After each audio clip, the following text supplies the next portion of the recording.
This guy was sitting right next to me a minute ago. As soon as I looked at him, I was sitting here watching the screen, like watching shows and stuff, looking at the news and weather. He didn't bother, none of it bothered him until I looked at him. And then he took off, went over there a few yards away, came back up. Now he's just kind of looking at me like he don't know if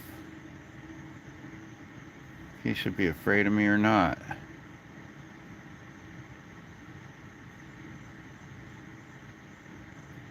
And there he goes, on about his day. Just thought I'd share that moment.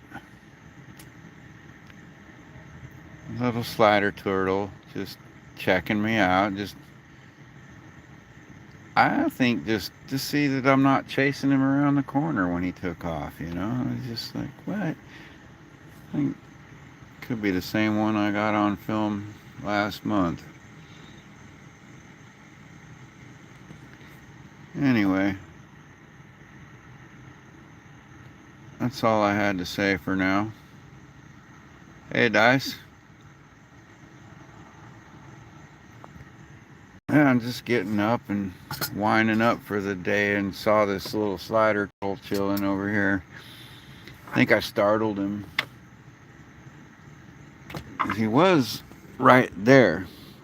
And as soon as I looked down, he took off and went under there and came up over there a few minutes later. I think he's just kind of like looking at his back trail to make sure I wasn't chasing him.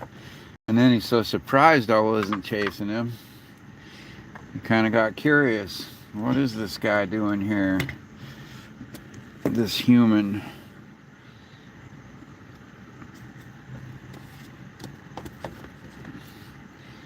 But, of course, a turtle's life, they got things to do.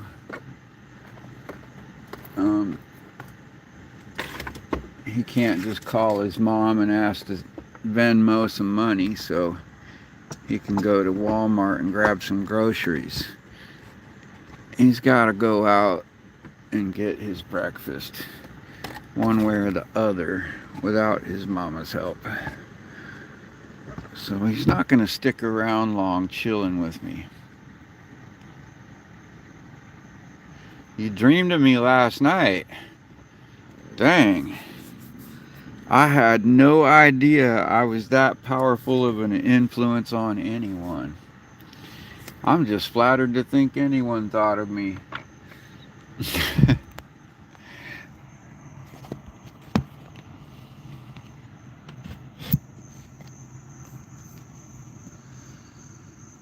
Oh, let me see if I can prop this phone up and here.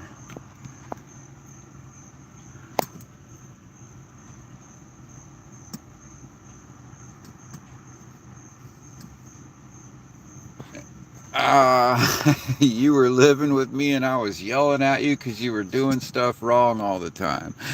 Oh, shit.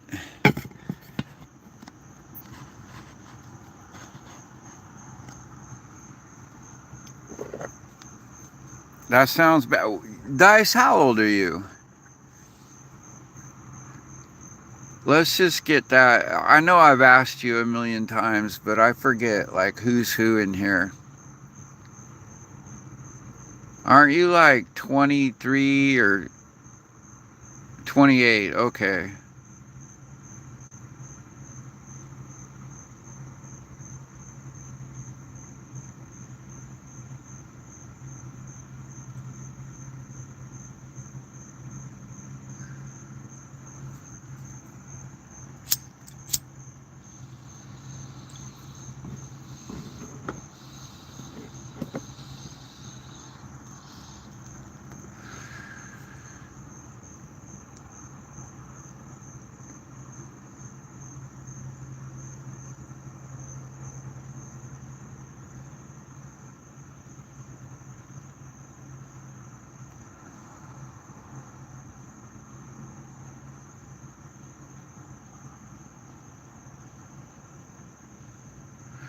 Hey, Max.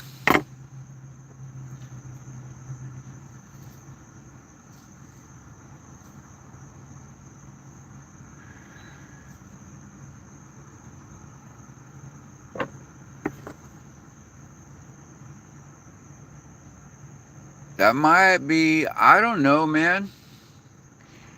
I'm trying to think, am I the kind of person that would be yelling at you for doing shit wrong all the time if you lived with me? Probably. Like, I don't I don't see the point in yelling at a grown man for doing his own thing in the wrong way. Like, if it doesn't involve me, then there's nothing to yell at. But if it profoundly affects my life and it's frustrating me and it's not something I can walk away from, then yeah, I might be yelling at somebody that's not applying their mind to what they're doing.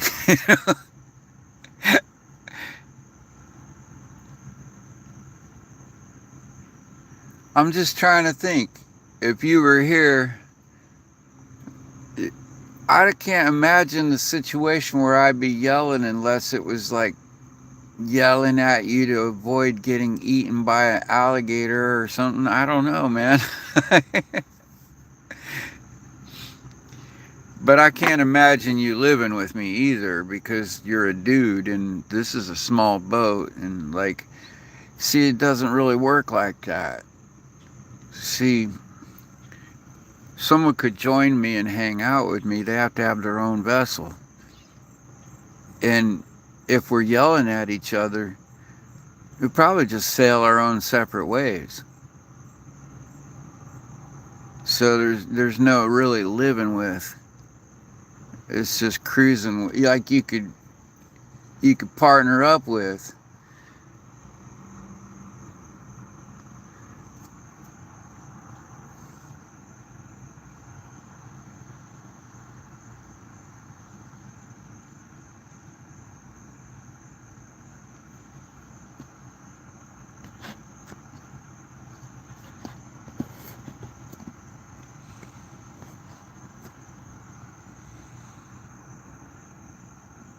What in the what? Maxwell, I don't know what you just think you just walked into, but what are you talking about?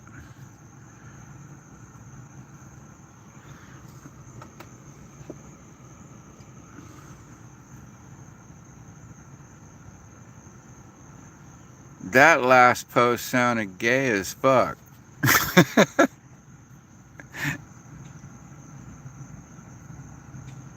Oh, that sounds even more gay.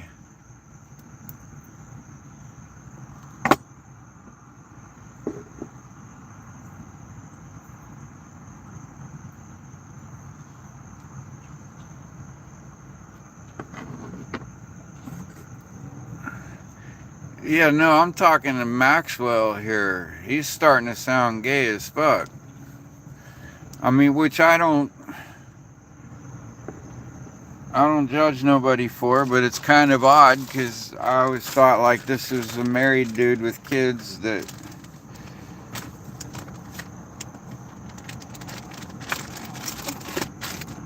Yo, don't get me wrong. I talk shit about women all the time, and that's because I've had really shit luck with women. But damn,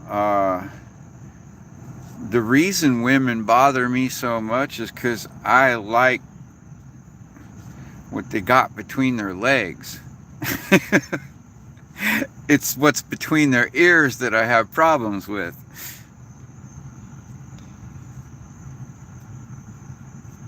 But yo, like there's just nothing in the world that could make me want to like jump ship and suddenly find myself attracted to dudes.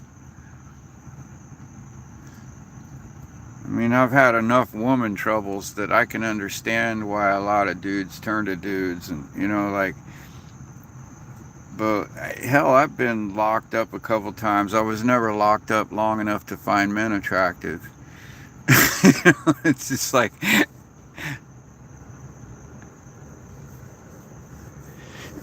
Yeah.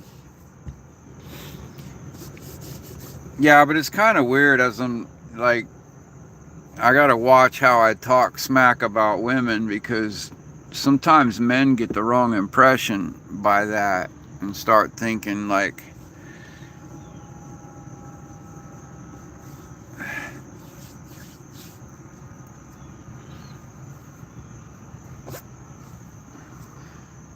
that maybe whatever. Yeah. Max, I don't see as that my sex life is any of your business, really.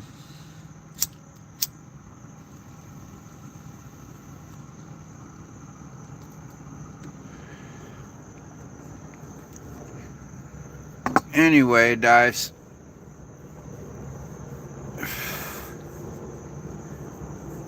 you gave up on love 10 years ago? You're 28, dude.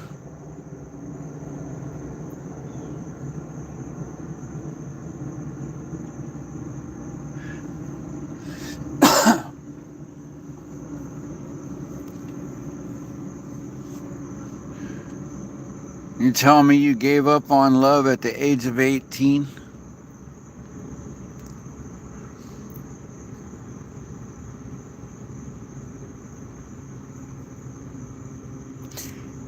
That's either you're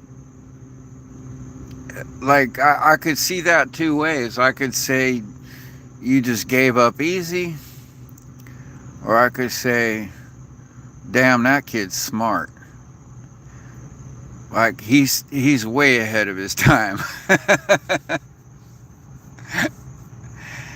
Oh, okay.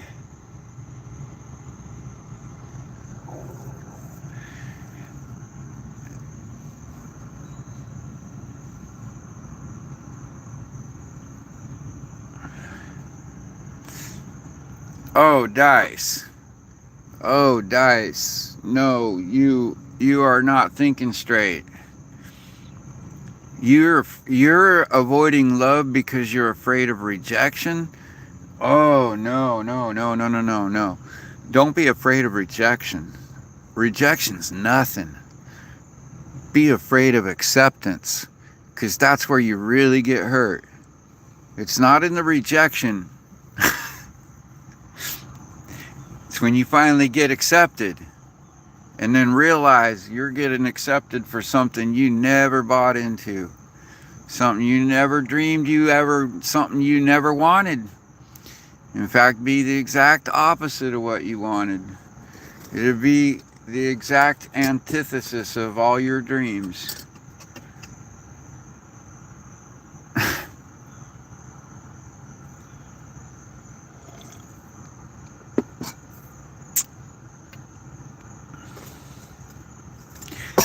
See, modern women in today's society don't have even the slightest clue.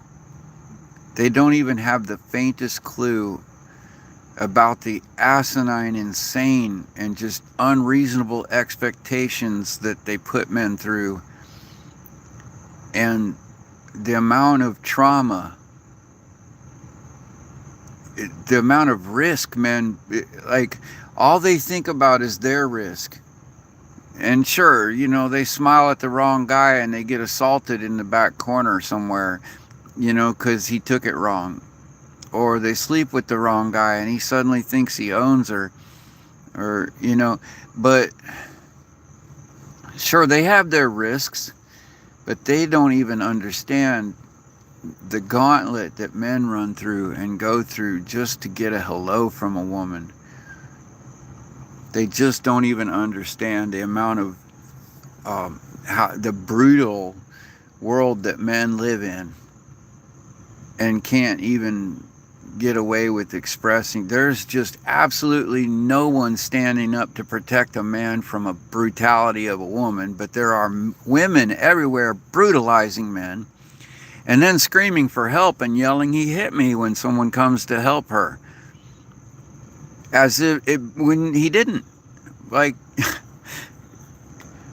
but if a guy says she this, that, or that, the other to me, There's no one gives a shit.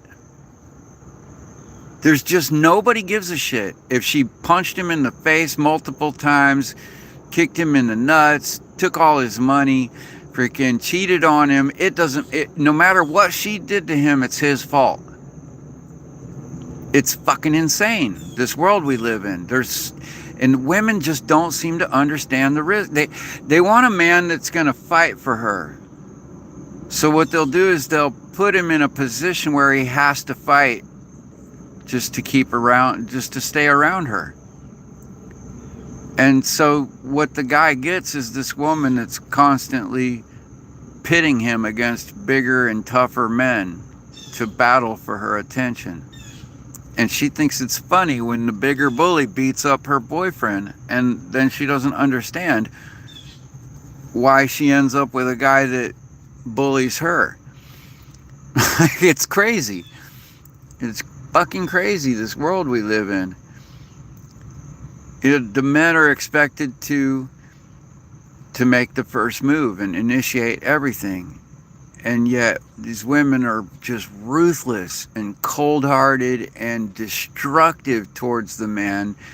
Any man that they're not attracted to, that gives them the slightest amount of attention, gets treated like absolute dirt. And then, it's like, and then if you do get into a relationship, the expectations placed on the man are insane. The expectations of, you're supposed to pay for everything. And it doesn't matter,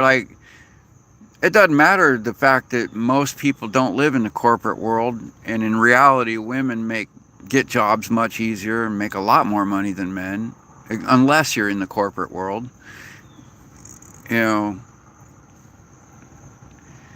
Of course I'm generalizing, Christine.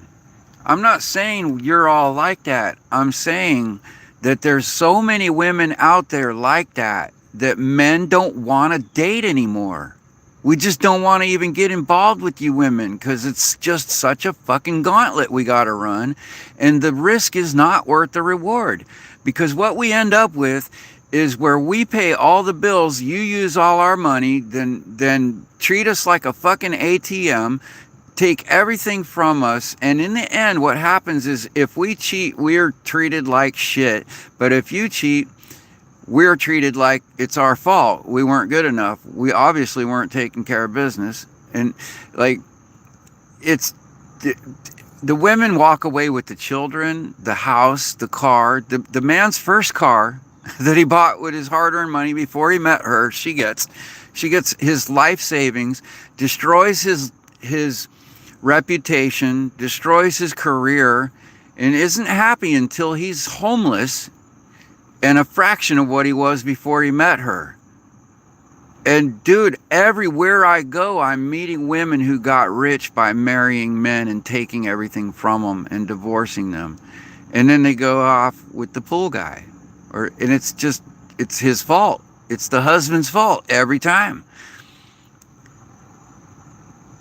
I meet women every day, all day, who brag about, they show up and they're talking. I can think of one comes to mind right now. She's married to a doctor, and all she talks about all day is, I have the ultimate party house. I have this awesome pool. I have this great truck. I have this awesome dog. I have the ultimate party boat. I have. What does she do for a living? Well, she's a housewife. Okay, but what do you do? Well, she sits at the park. She goes shopping. She spends his money. But what does she do for him? Every fucking day I hear her talk about, yeah, my husband pissed me off again today. My husband pissed me off again today. And when she talks about what she has, she doesn't say we have. I never see her husband with her. I only hear her sitting there talking shit about her husband and how he's pissed her off, and glorifying herself and about all the things she has. And this is not just one woman. It's just the one woman that comes to mind right offhand. The point I'm getting at is that she talks about this, that women in general talk about these things as if it's bragging rights. that, like, that's her display of her pussy power. I'm not even saying she's cheating, Christine. You're not listening. See, you're making this about you. And this isn't about you, Christine. This is about me. This is about men and what the fuck they have to go through to find a woman who isn't like this. And the risks involved. And the damage and destruction that takes place in their lives that you women don't even understand. I'm talking about what I go through, Christine. I'm not talking about you. And you're just proving my point by making it all about you. And every fucking woman you'll ever meet, guys, tell me if I'm not lying. Every fucking woman you'll ever meet will swear to God she's not like these women that I'm describing. Every fucking one you ever meet, including the ones who are. So, Christine, you're not telling us anything. I'm trying to tell you something.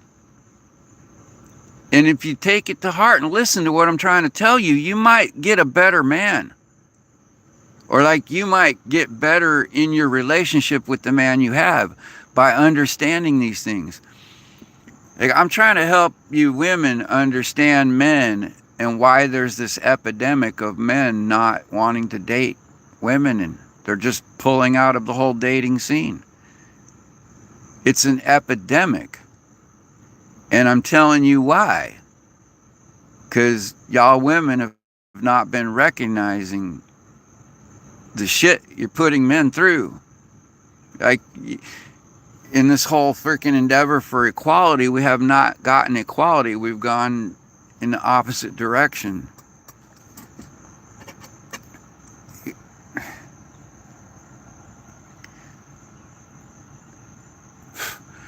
Let me tell you a story. I was in Hollywood, Florida. Okay, let me tell you what happened. I was in Hollywood, Florida. I was making good money. I had a good job, good insurance, and I was doing well for myself. Worked for a company that had men. I was making bank actually, and decided to start spending a little time on my time off, my very little time that I had off, and go spend some time in town looking around for a woman. You know, and I met this beautiful young lady, very attractive. Only she lived in Miami and I was, you know, up in Hollywood. So, you know, it was quite a commute.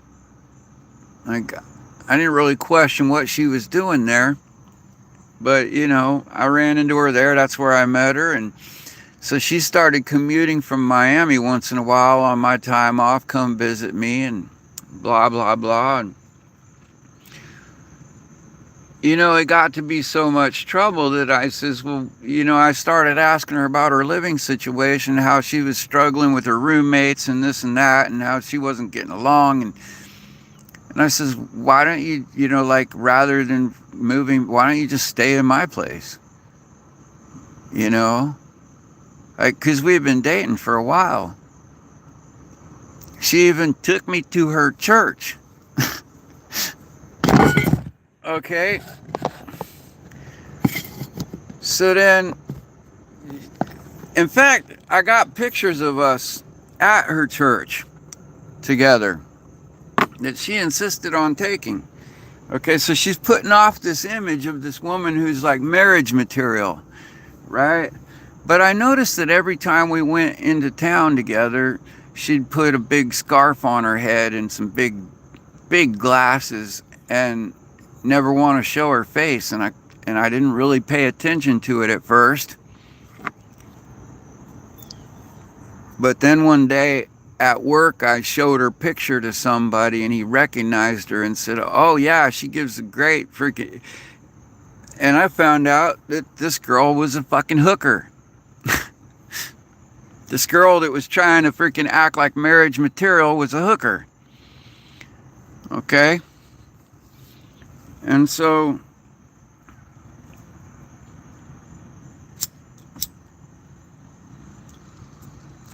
I found out by the big sweat hog at work that brings food on the food truck, because he had paid for her services.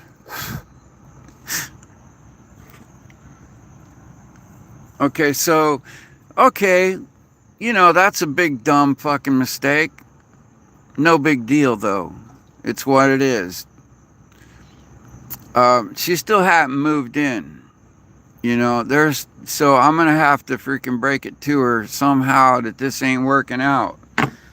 So she shows up and she's got this, we're talking about the whole moving in thing, and it was still a tentative idea, okay? And so she's brought like this weekend bag where she's gonna spend the weekend with me on a trial basis, right? And now I had just found out she's turning tricks. And then it hit me that I knew the woman who was pimping her out.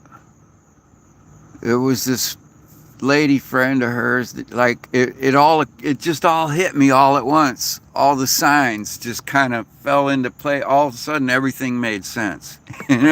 Kind of moment. It was like, okay, so I'm not going to flip out about what she does. I'm not going to flip out on her. I'm not going to just like right away yell at her, whatever. She comes over, and like within minutes of showing up, first of all, she shows up late. It's a weekend, so she's getting a lot of calls. And so she shows up way late, finally gets there, and we haven't even settled into sitting down together. Barely. I'm like trying to bring up the subject of how this ain't working out. And she gets a call. Like she gets this call, she's got to go to work. I'm like, at 10 o'clock at night on a Saturday night, you got to go to work? Something ain't right there.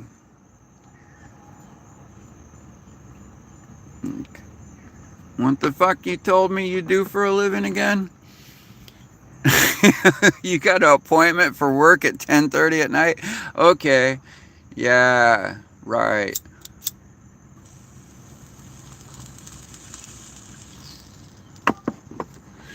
So anyway, I didn't want her all blaming me for a messed up freaking client, so I just like, whatever. I played it off. Okay, I'll see you when you get back. It's gonna be a couple hours. Who the fuck works those kind of hours? Whatever. I says, I'm gonna go up to the bar where the karaoke is. You know the karaoke bar I go to? So listen, this is leading to a story, because this is newsworthy. I go to the karaoke bar that I'm known for going to, that I've been going to, hanging out at for fucking years, where everybody knows me. And I wait. I told her to meet me there.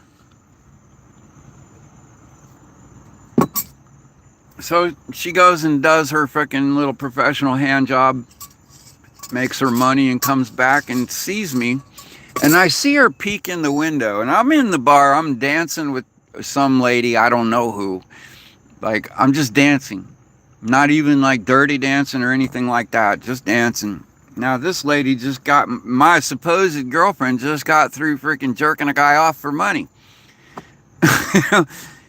And she looks in the window, flips out, and storms off. And so I come out. I'm like, what's wrong? She's headed back toward my apartment. And I'm like, what's going on? So I walk out. And I'm like, yo, I don't want her in my apartment without me. So I'm going back there. I'm like,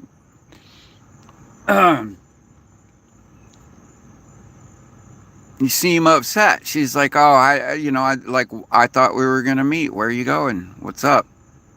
And she's like, acting all miffed because I was dancing with some other woman. And I was like, okay, you know, there's enough of this bullshit. Let's just put it out there in the open. I says, look, you just got through jerking off another dude for money. And you're worried about the woman I've known since before I met you, that I don't date, that I don't fuck, that I don't touch, that I just had a dance with?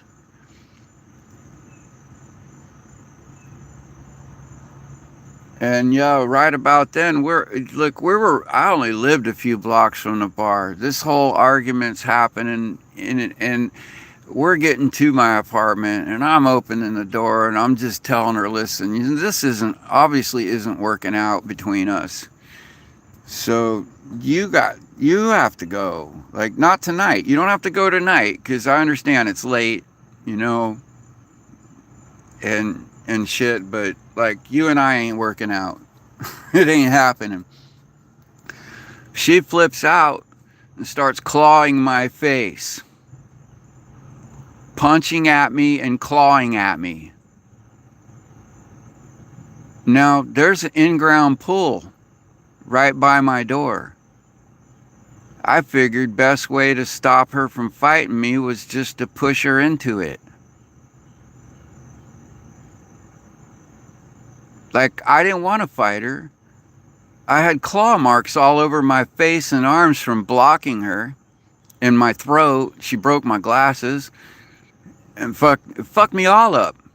I didn't take one single swipe at her. I just caught her wrist to deflect her attack, spun her around facing away from me, and pushed her into the pool. Okay, now it's not a particularly frozen night.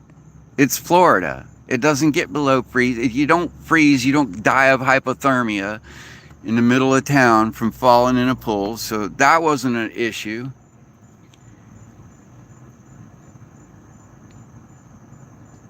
And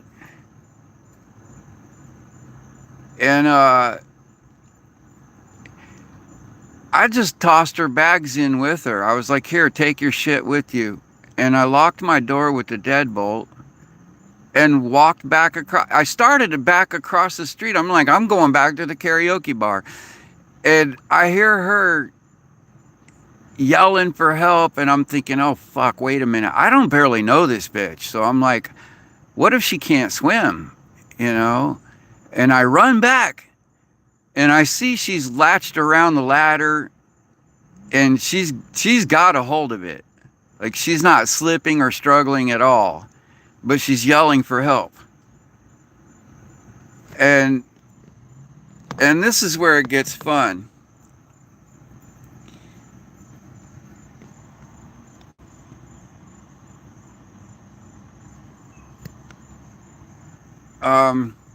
She's yelling, help, help, help. And I see across the street in the apartments, there's this big, huge, fat dude. Big, I'm talking the kind of guy barely got out of his mom's basement door kind of thing. And he's hobbling down the steps trying not to fall. And he hears some woman yelling for help. And he's like, where are you? I'll save you. And I just laughed. I was like, there's your hero. He's coming to save you. And so I was like, okay, she's fine. And I walked away. He'll take her in. He'll dry her off. He'll offer her some dick if he can find it. And whatever. He'll probably pay for her freaking everything. Because he's a sorry, lame dick motherfucker like that. Okay? And so I'm like, fine. She's fine. She's fine. So I walked away. I went back to the karaoke bar. I came back after closing and found out that there was a warrant for my arrest for attempted murder.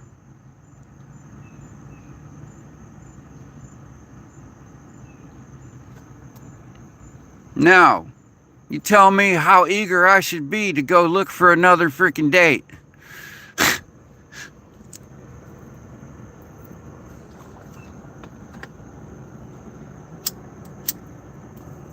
Where did I go wrong there? Besides just falling for the wrong bitch.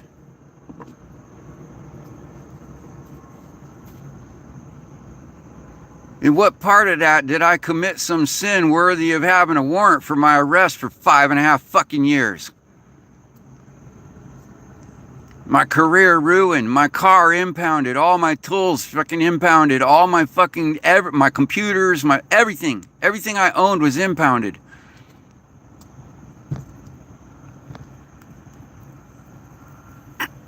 Lost my job, my reputation.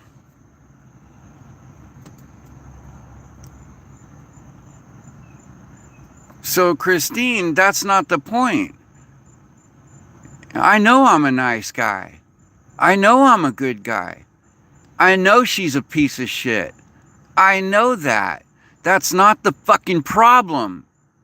The problem is the system shows up. They gotta listen. When a cop gets called that a man reports that a woman beat him up, they show up and they laugh at him. And when a cop gets called that a woman got beat up by a man, they show up and arrest somebody regardless of who's got the face, the fucking beat up face. Like they arrest the guy even if he's got a black eye and a split lip and there's not a mark on her except on her knuckle. That's what I'm saying. What I'm saying is the whole fucking system is built to destroy men and at the behest of women. And you wonder why men don't want to get out and date. It's because fuck that. Fuck that. What are you women even bringing to the table anymore?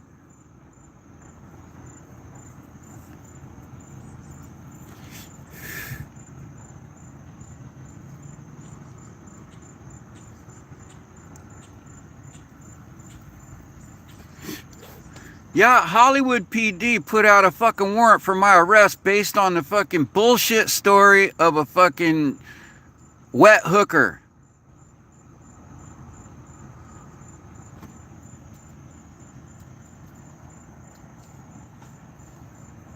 With zero evidence whatsoever, not a mark on her.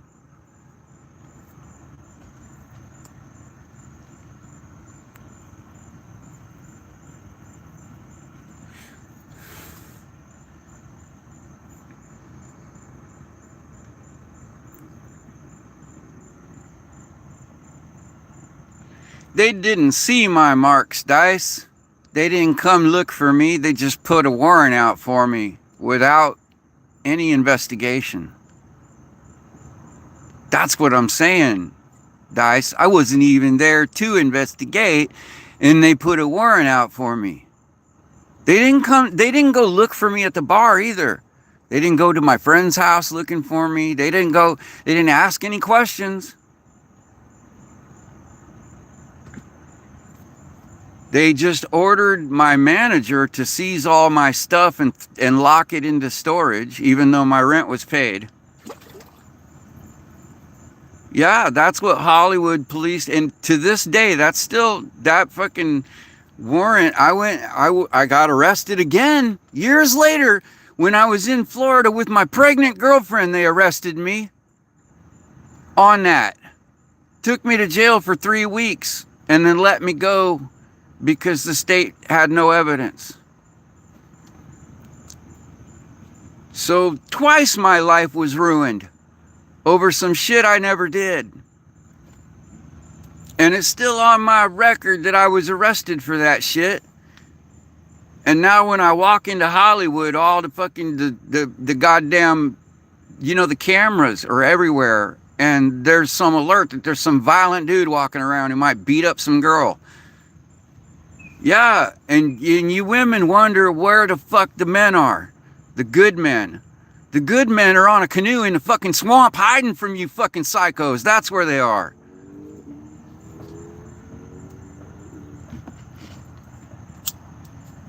And what you women are left with is a bunch of insecure, immature, inexperienced fools.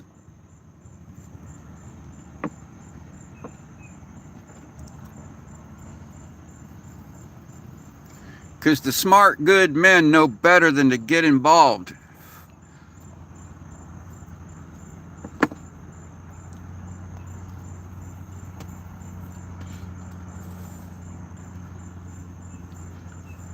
And you wonder now why men are starting to not step in when they see a girl getting beat down by a man. Well, we didn't see what started it. And we're starting to realize it's usually her.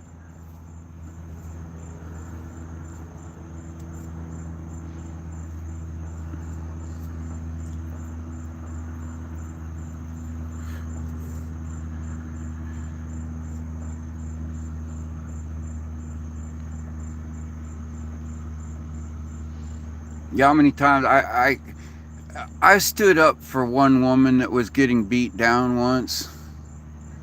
Not more than once. More than once. You know, I used to teach women self-defense, and like I would show them how to disappear from abusive husbands. You know, this rumor got around, man. I had this one woman ask me to come over and help her because of her abusive husband. And so I went to her house, man. And then her husband showed up, and I was very surprised when a strange man was in his house when he didn't even get upset. He acted like it was no big deal, like it happened all the time. And he was actually pretty cordial with me. And I was like, this is interesting, you know. And then as the moments went on, I watched her egg him on and egg him on and egg him on and beg him for shit. Like just trying and trying, just. And when he finally went off on her, I stopped him. I said, Jay, come here. And he thought I wanted to fight him. And no, man, come here. And I walked him outside and I said, listen, man, no, I don't want to fight you. I just, obviously, you're not being understood here, and it's upsetting you. And I wanted to get you out of that situation for a minute. Because she's trying to manipulate you, bro. And it's working. You're about to fuck your life up.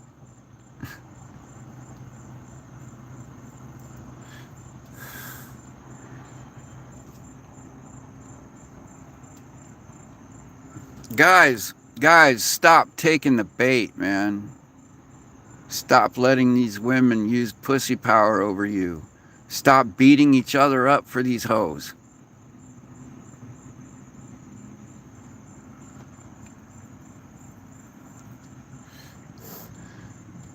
Ladies, this is the world you're in now. Stop waiting for the man to initiate. Because if you wait for the man to initiate, you're getting an asshole or a sucker. You're not getting a good man. You know why? Because the good man is smart enough not to initiate some shit with a woman. In this day and age, in this society, he's smart enough not to. So what you're going to have to do is prove that you've chosen him. Because he doesn't get to choose. You do. It's all in your power. You're the one with the control over whether he's even allowed to look at you or not. So you fucking decide. Stop waiting for him to freaking show the sign. You come to him. If you want a good man, that's what you're going to have to do now. Because this is the society we've created. If you want a good man, go to him. Tell him you've noticed he's a good man. And prove it. And then prove that you've given yourself to him. Prove it. Don't expect. Prove it. And you know why? Because any other way you're going to get an insecure dude that's just, or a fool. Morning, Devin. That's just my take on it, because, or you're going to get the cocky, but you know that cocky guy, that's just insecurity manifesting itself in the form of overconfidence. You're going to get that jerk. That pushy guy, that freaking arrogant guy. But you're not going to get the good guy if you sit around waiting for him to come to you. I'm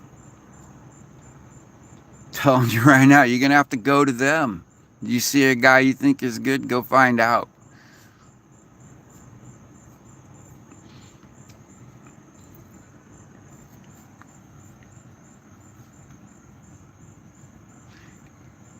Oh yeah, I got 53 years of bottled up frustration with women, dude. Tell me about it. Oh, that story I just told y'all? That's not even, that's just the freaking, that's nothing compared to, man, I can't even tell the worst stories because I can't do it. Like, I can't say it in public. Like, I will freaking not be able to finish the story. Y'all won't even be able to finish listening. You'll all be crying before it's all done. Just hearing the story. Yeah, women can't even freaking listen to the story, much less freaking relate to it. Yeah, well, that's where it starts, Dice. It starts with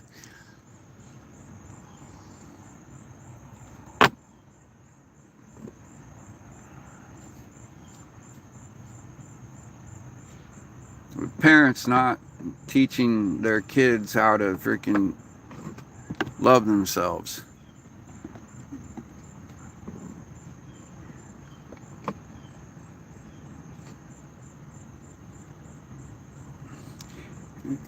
Not teaching their sons how to love themselves and pay attention to how they feel or validate their feelings. And they're teaching women that their feelings are the most important thing in the world and not to depend on their skills in life, but to depend on their vagina to attract the right man and then depend on his skills. Like, men are valued for their ability to build and fix and create things, and women are valued for their ability to please the man. Once or twice. and then like, but they're expected to put a ring on her finger and make it a lifelong commitment. And then, yeah, that's the thing. They abandon their duties as a wife the minute they get the freaking contract.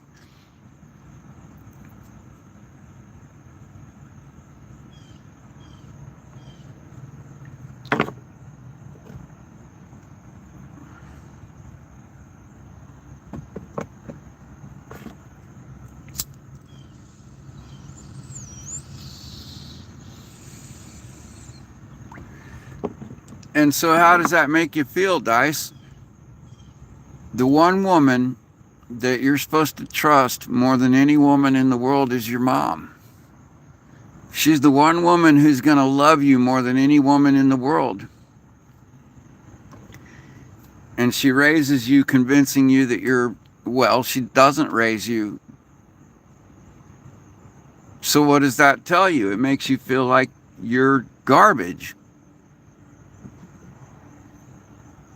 You grow up thinking you're worthless trash because the one woman who's supposed to love you more than any woman in the world, how could any woman love you if your own mother didn't love you enough to be around? That's what it tells a guy. A young man abandoned by his mother. That's the message that it locks into his subconscious mind and can never be proven wrong. Like, what woman has ever stood up to a test that you are lovable? None. And you know what, Dice? There probably never will be. Because women in this society are not here to make you feel validated. They're here to get your money.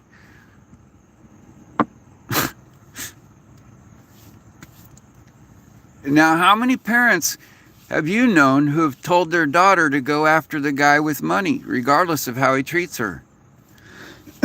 And how many parents have you known that saw their daughter in love with a guy who didn't have a bunch of money and they would discourage it? They'd make fun of her for dating him. Her friends make fun of her for dating the guy who's not loaded. And so the message they're teaching them is to marry out of your own bracket. Go for a guy with the money. To use your pussy power rather than your studies and your skills and learn trades and like valuable skills.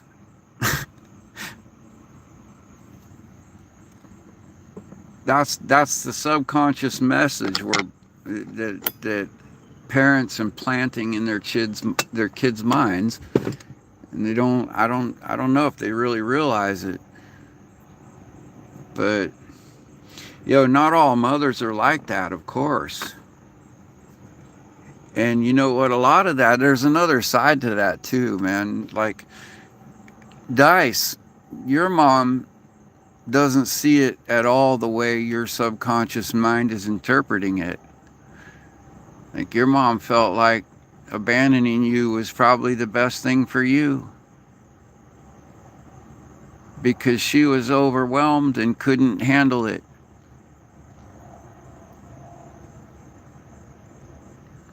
Probably knows that she's no good for you, but doesn't realize that, yeah, man, it would have been.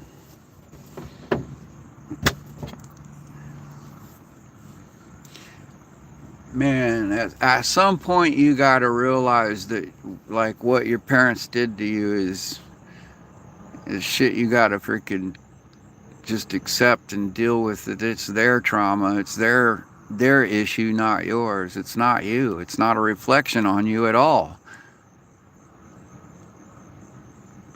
Mothers and fathers. We all have a lot of childhood trauma, unresolved childhood trauma. All of us, by our moms and our dads. And it's like, man, some more than others. At some point, I don't really want to get too much into that because it's not something we can change. We can't change the past.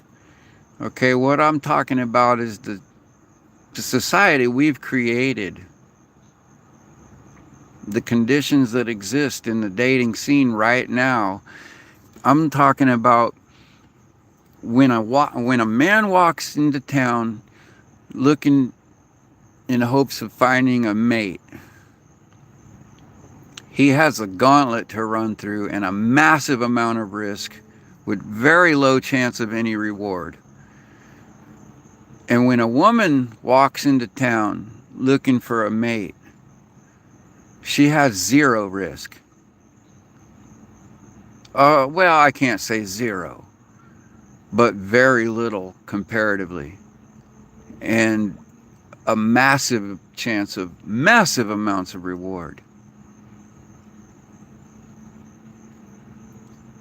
And you just have to look at, like, man, you just have to look at the unevenness of it all. Like, this is not equality at all.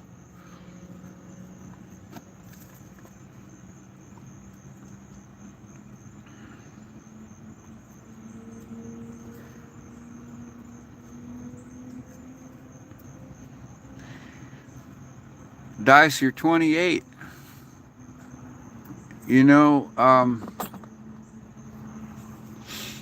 Not long ago, people, like, it wasn't but a couple hundred years ago when people didn't live to be, like, 28 was considered an old man.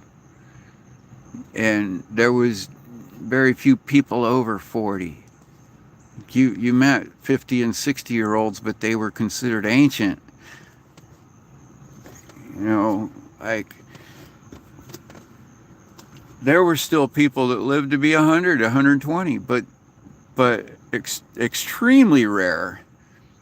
Like, the average life expectancy was so much lower that people tended to get married in their teens and have children and raise their families by the time they're 28. Like, already fought in wars by the time they're 30. And most of them died in one of those wars or plagues or whatever. It's like,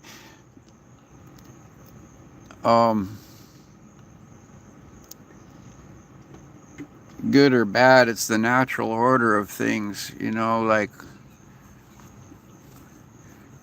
there's no age at which you just automatically are old enough and there's no age where you just suddenly become ready for the world, But I think by 28, you should have already been to the point where you don't feel like you need your parents around.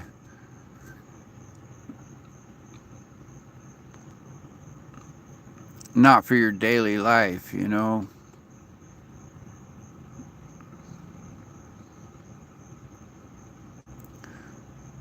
Like me, I could sit here and complain about how my parents did me wrong and this and that, but you know, I'm 53. I've had a few years to get over it and move on with life, you know. Should There's only so much I can blame my parents for my fuck ups, you know. But one thing we can't just walk away from is the society we live in. Like the way things are in our society, you can't just walk away from the system. It won't let you.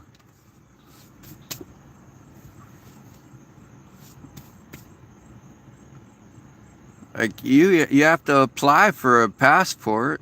It costs money.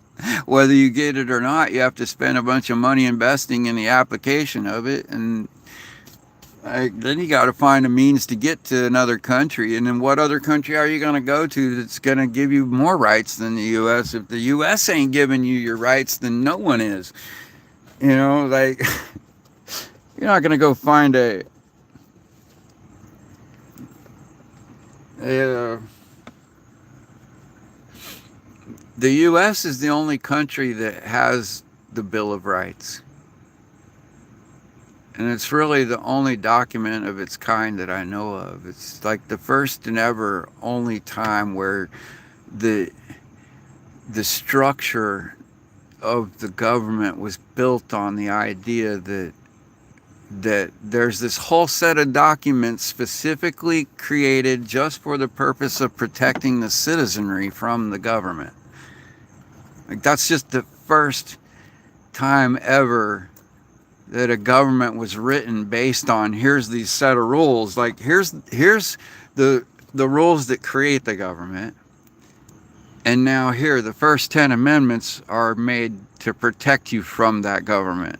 You know, it's the first time ever when a government was created with that built into it. Any protection from the government for the people. So like US being the leaders in the whole concept of freedom, you know, if we just give it up here and now in this country, we just like give up our rights, and you're not going to go somewhere else and find them again.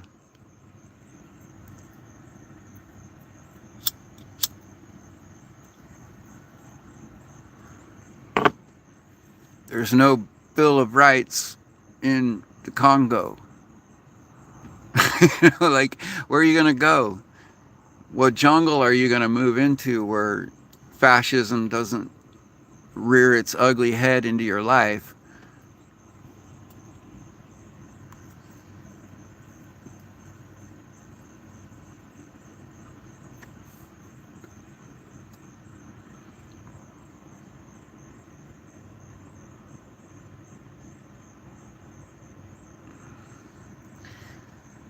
Well, I don't know, Dice. You're on disability. Do you require a caregiver for your day-to-day needs? Like, can you handle taking care of yourself? Do you forget to take your medicines? Do you have trouble wiping your own butt? Feeding yourself? Do you know how to go shopping and cook?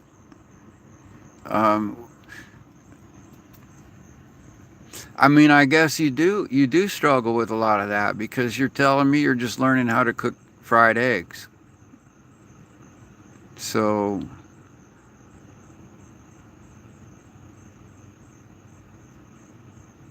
okay, so if you say you can do most stuff, then that means you can't do all of it. And that's okay. There's nothing wrong with that, man.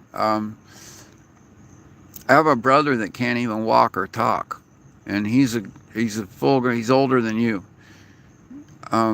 So like he has to have someone there taking care of him. But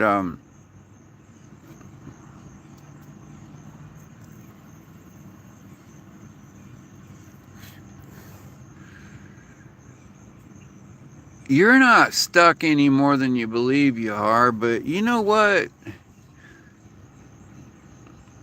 Do you have any good friends that you trust that care about you, genuinely care about you and your well-being?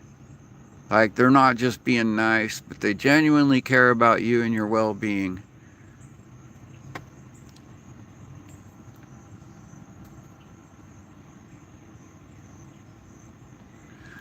Okay, yeah. See those friends, the ones that take the time to teach you how to cook.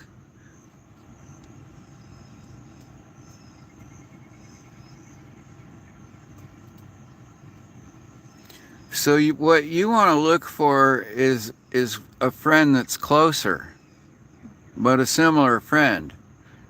Like someone who cares about your well-being, doesn't mind taking the time to teach you how to cook, but spends time with you.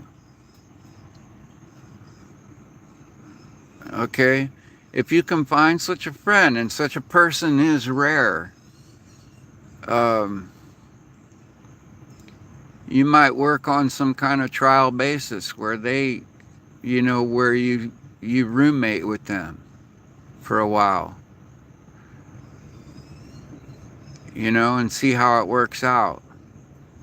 I'll bet your dad would just more than if it was somewhere close where he could keep an eye on things, and like if it wasn't working out, you could still move back in with your dad. You see?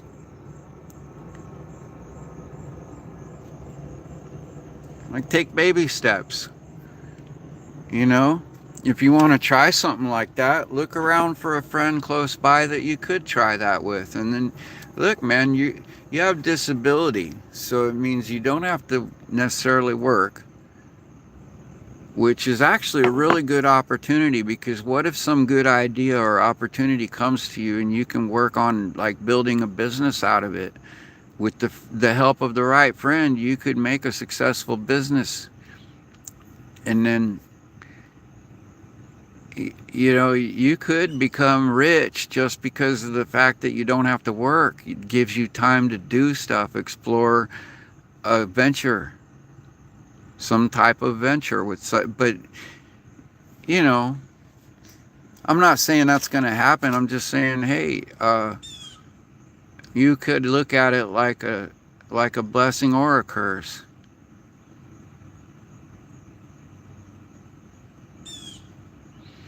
Yeah, well, I wouldn't recommend pursuing a career in music. Um,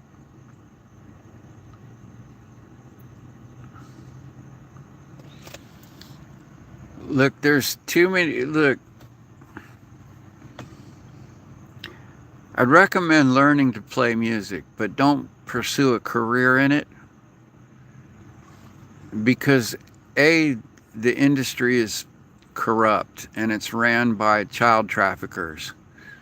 But um, like if you're not into molesting children, you won't get big in the industry,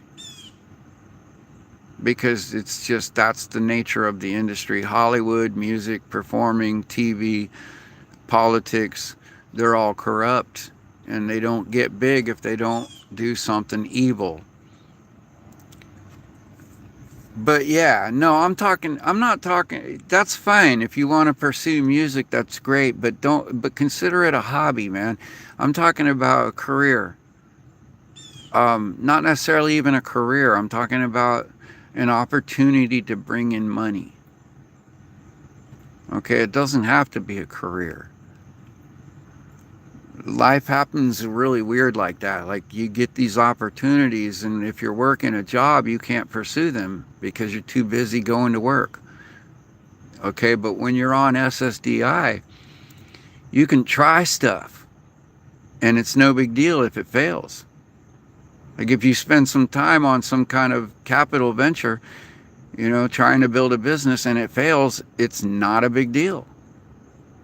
You still have your disability. You see what I'm getting at? Whereas somebody who's working a job quits their job to try to start a business and it fails, they're fucked. Because like they're in debt, and they don't even, like, they're so far in debt that they freaking can't even afford to go get a job. Like,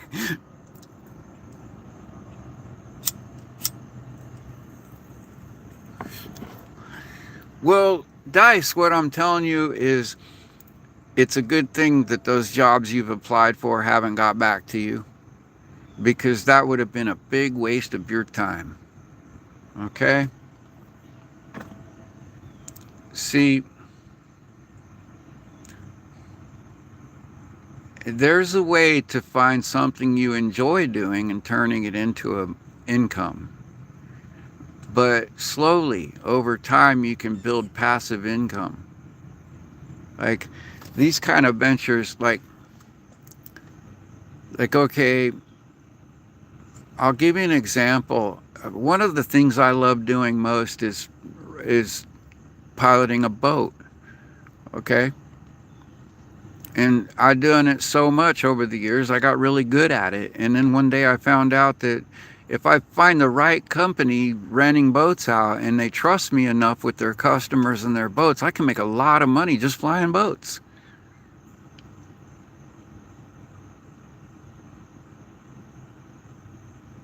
And I made more money in my life than I've ever made doing any job. Just just like they would call me, these people rented a boat and they need somebody competent that knows the waterways, knows the boat, knows the safe operation of the boat and all the rules of the waterway, and can get them where they're going safely and bring them back safely, and isn't going to get shit-faced drunk on the way. That's all they need, because they want to go out and get drunk. And they want somebody else to fly the boat, you know? So here I am, I go out, work. It's like 45 minutes to get them there, anchor them up, spend a couple hours chilling out, and an hour bring them back, and like a few 15 minutes here and there piddling around on the way. And 4-hour trip there and back, and bam, I got a few $100 in my pocket. Like, sometimes more.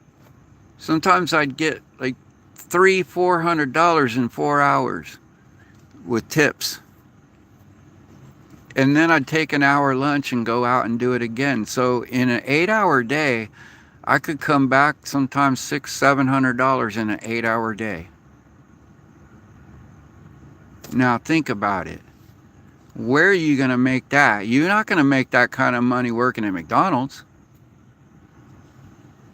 Now, the problem with that is that there might be 3 weeks where no one calls me. I don't get a single dollar for the next month. So sure, I made $600 in a few days for a couple weeks straight. But by the time I spend some money on boat repairs, upkeep and maintenance, and some lunch and some dinners, and some clean clothes to go out on that job that came up unexpectedly, and by the time you do all that, and then you go without work for a few months. Yeah, I saved up money. I saved up enough. I bought a big freaking yacht to restore, and I pulled the motor out of it. I was getting ready to repower it, and all of a sudden COVID hit. And I had enough money saved up to restore that boat when they locked down the world. And I made no money for 2 years. Zero. For 2 years. All the tourist industry shut down, and they weren't letting people rent boats.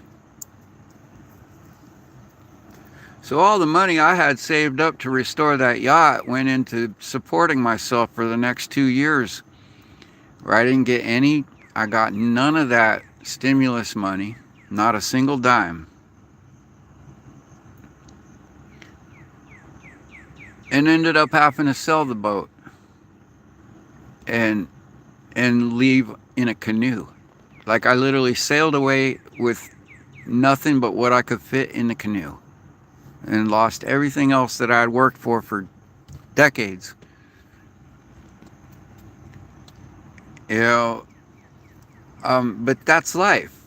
Like, am I gonna give up? Fuck no. And in fact, I'm kind of happy about it because it forced me to go sailing. To give up all that work and just go sailing. And I've been sailing in little micro cruiser ever since. Like it inspired me to start a YouTube channel. You know, I was like, shit, man, this is something new. People don't see a lot. It's worth making a channel about. That's literally what led to me sailing out of Hollywood in that canoe, was COVID lockdowns.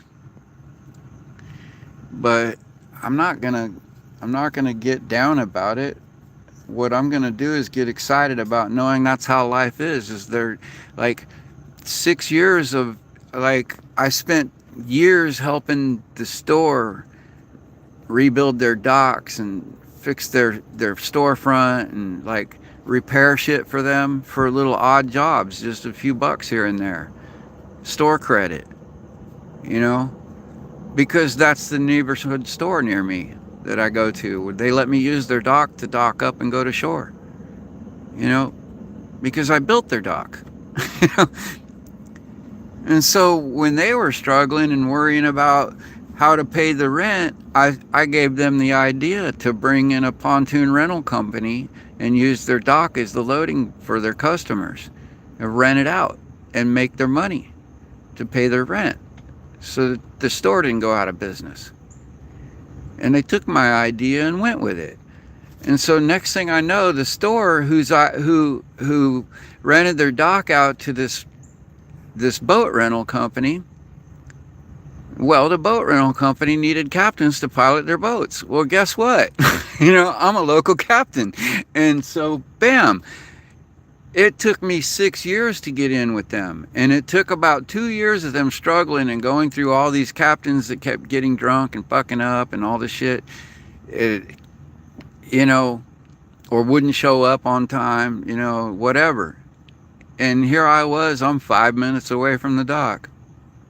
And when they needed a captain and didn't have one, they called me. And I was like their last resort. But I turned out to be their favorite captain because I was the only one that wasn't going out getting drunk and stupid. Like, I was the only one that was like checking on the safety of the boats before I'd leave the dock, make sure it had all the gear right. You know, oh, we're going out tonight at night, I got to make sure the lights work. You know, I was the only captain that did all that. You know, so they kept me when all the others had failed and got laid off. They kept me working. You know, I started out as their last resort and I ended up being their favorite. But, you know, all that didn't help me when they locked down the whole world. So it is what it is. But the point is that the best opportunities come unexpectedly in the uncommon hour. That's when the fortune, you know, opportunity knocks once. You know, and if you're busy doing your job every day, you don't have time to go answer the door because you're not even home.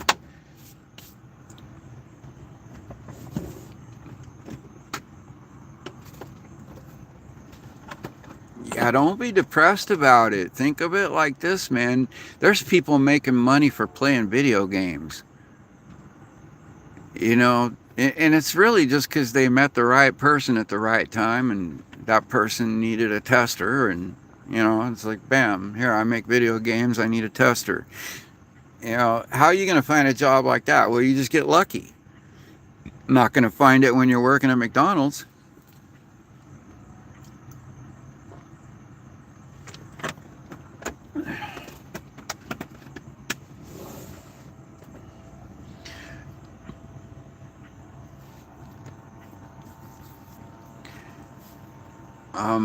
Best thing I can say is just find things you enjoy and get good at them, and someday you'll find a way to turn that into some money. If you can turn it into money without taking the joy out of it, then you found success.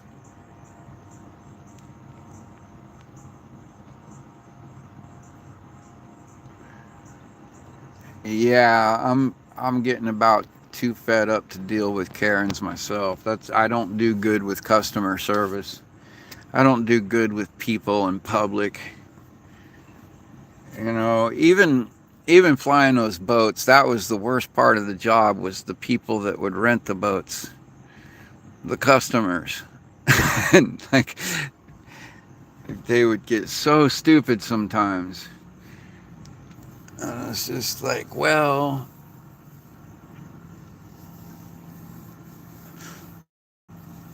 I had to always put on that fake smile and be friendly, represent the company.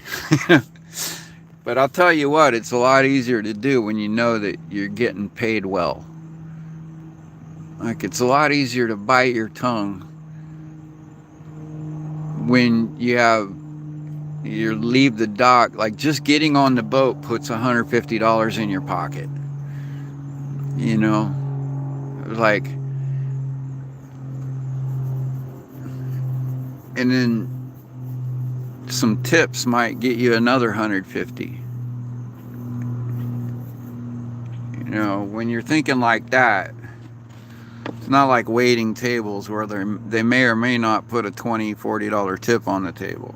This is more like they're going to put a $100 tip on the table. If a group of 10 is on the boat and each one tips you $20, that's $120. You made $150 just signing on. So, you know, there's $280.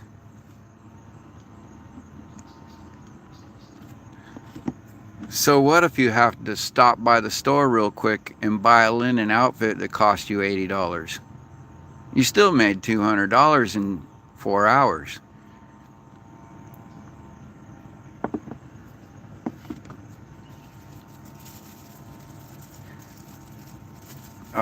Something like that. But see, that's the kind of thing, it didn't just happen, okay? I envisioned it happening long before I met the people.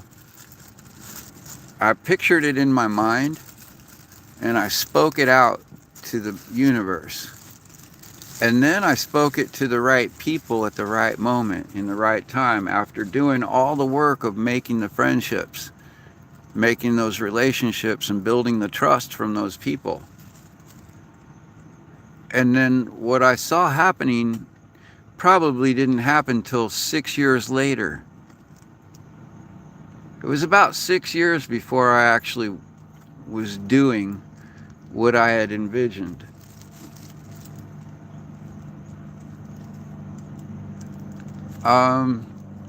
See, I've manifested things like that. Like, I became the chief engineer on the Camelot here in Fort Lauderdale. That happened. It took about 2, maybe 3 months from the time I envisioned it and spoke it out to the time it happened. My girlfriend and I pulled into the area. We took our dinghy up. We anchored up out of the marina, and we took our dinghy up into the marina to go look around. And I pointed at the coolest looking boat in the marina, and I told her, "You never know, I might end up being the chief engineer on that boat someday." And it was about a week after she left me for another dude that I ended up being chief engineer on that boat. The same boat I had pointed at like a few months earlier. And I honestly believe that the reason I wasn't having any success in life is because of her energy. Like, she just had me so twisted and so mixed up. And like, that my energy was all off. because I knew I was being bullshitted. Like I could feel it in my core. Like I knew she was cheating on me, and I knew she was playing me and using me. And I was just like, you know what? I don't know. It just had my. It had me. When you're not feeling right, nothing you can endeavor to do will go right. You really got to pay attention to how you're feeling in life, because in the direction you're going. That's why so many people are so miserable. Like why the things they work at don't, like they go to their work, they do their job, but they're so unhappy that it just, like, no matter what they do, it doesn't come out right.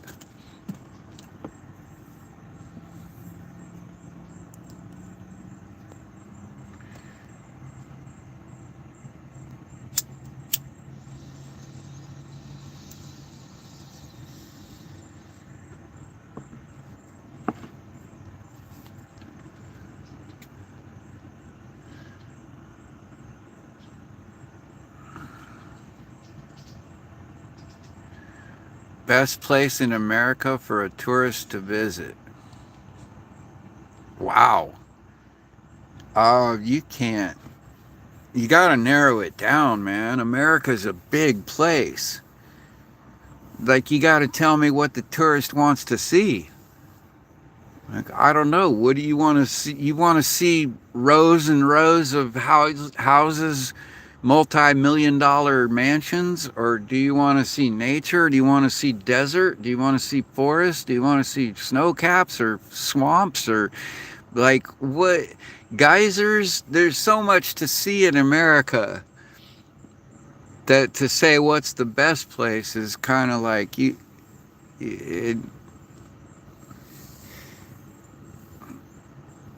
there is no one best place.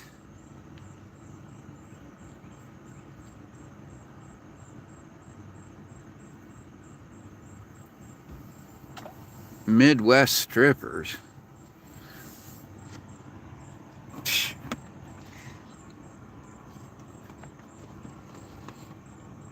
Man, you could see strippers anywhere. You're gonna come all the way to America to look at strippers? Just rent a hoe and be done with it, man. They're much cheaper. The cost is up front.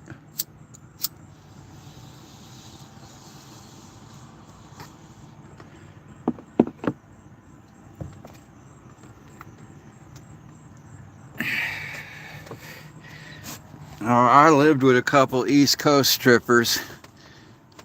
Um, you ain't missing much.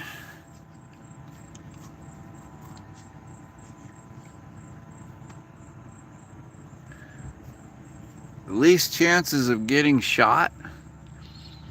Well, that would be away from people.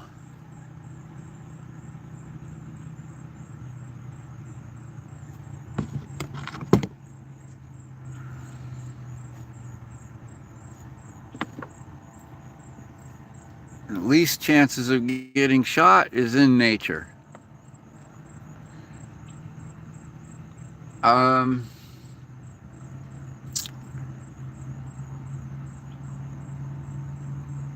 Although in nature during hunting season in the forest, you might have a higher chance of getting shot by accident, being mistaken for a deer or something. Like,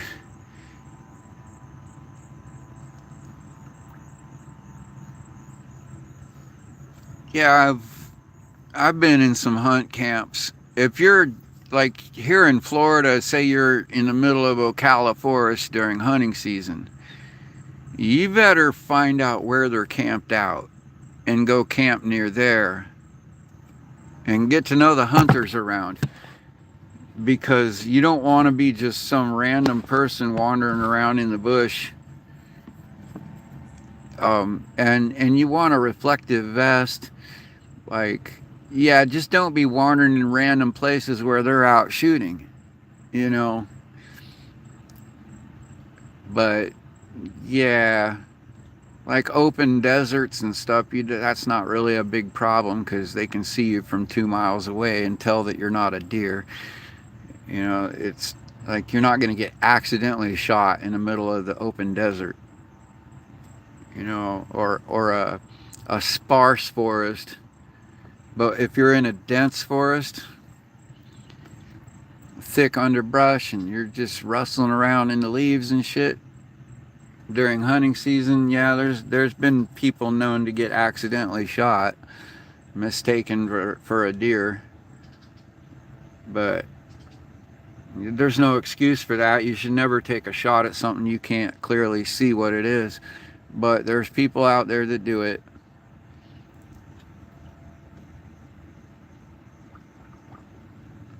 And there's also stray bullets.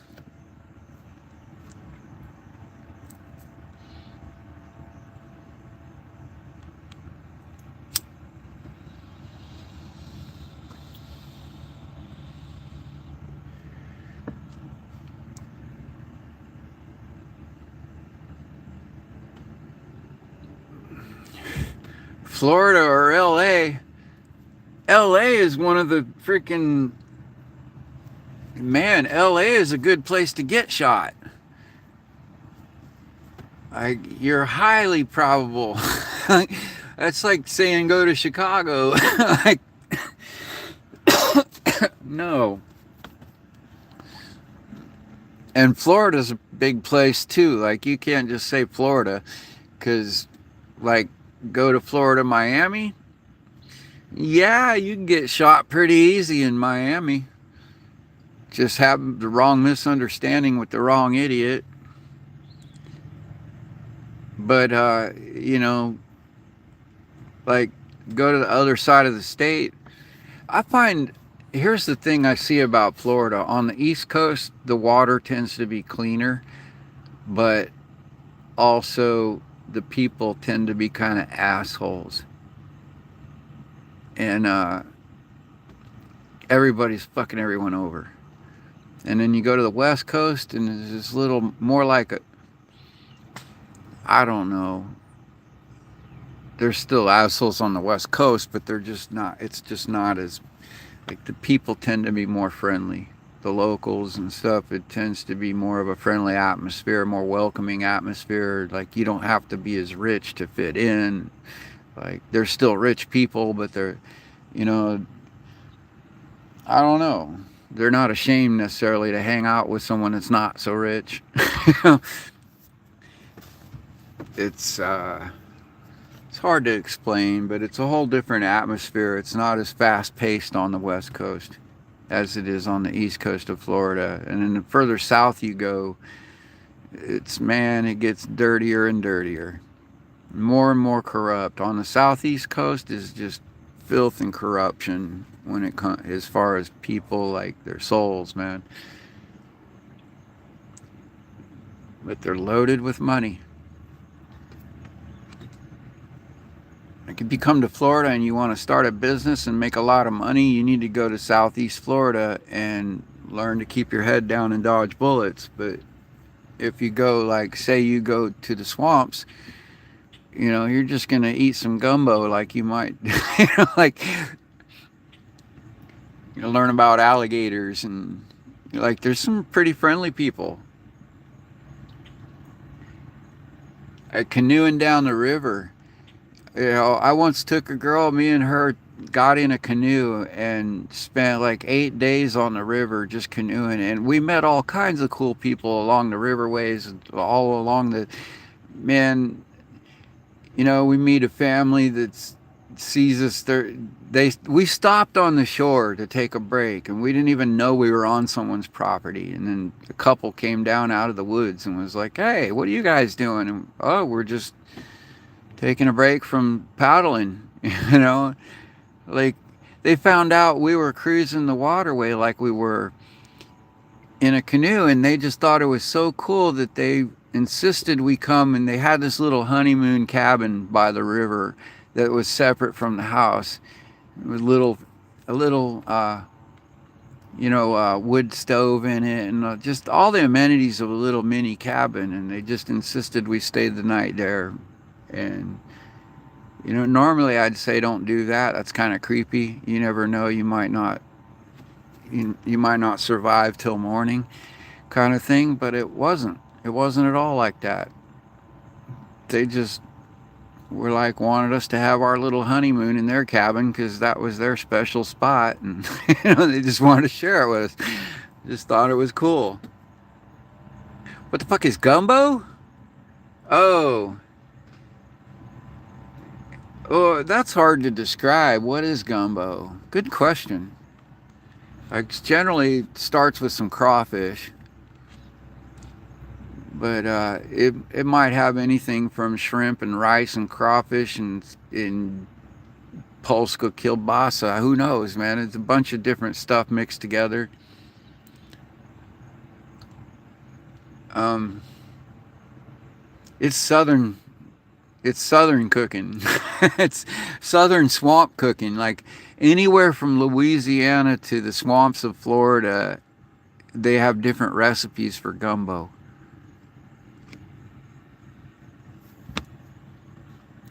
That's funny. Let's see, Rob. Rob, what? Oh, you're Australia, aren't you? You're from Australia.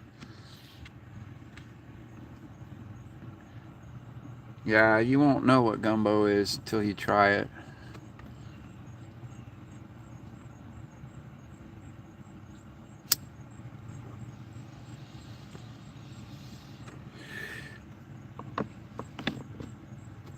Right on. Yeah, it's like if you go to Mexico and somebody offers you menudo, um, you ask them what's in it, and you ask 100 people from Mexico what's in menudo, and they're gonna give you 100 different recipes. But menudo literally means a little of this and a little of that. Sort of, not literally, but sort of. It's kind of like a slang term. It's hard to explain, but like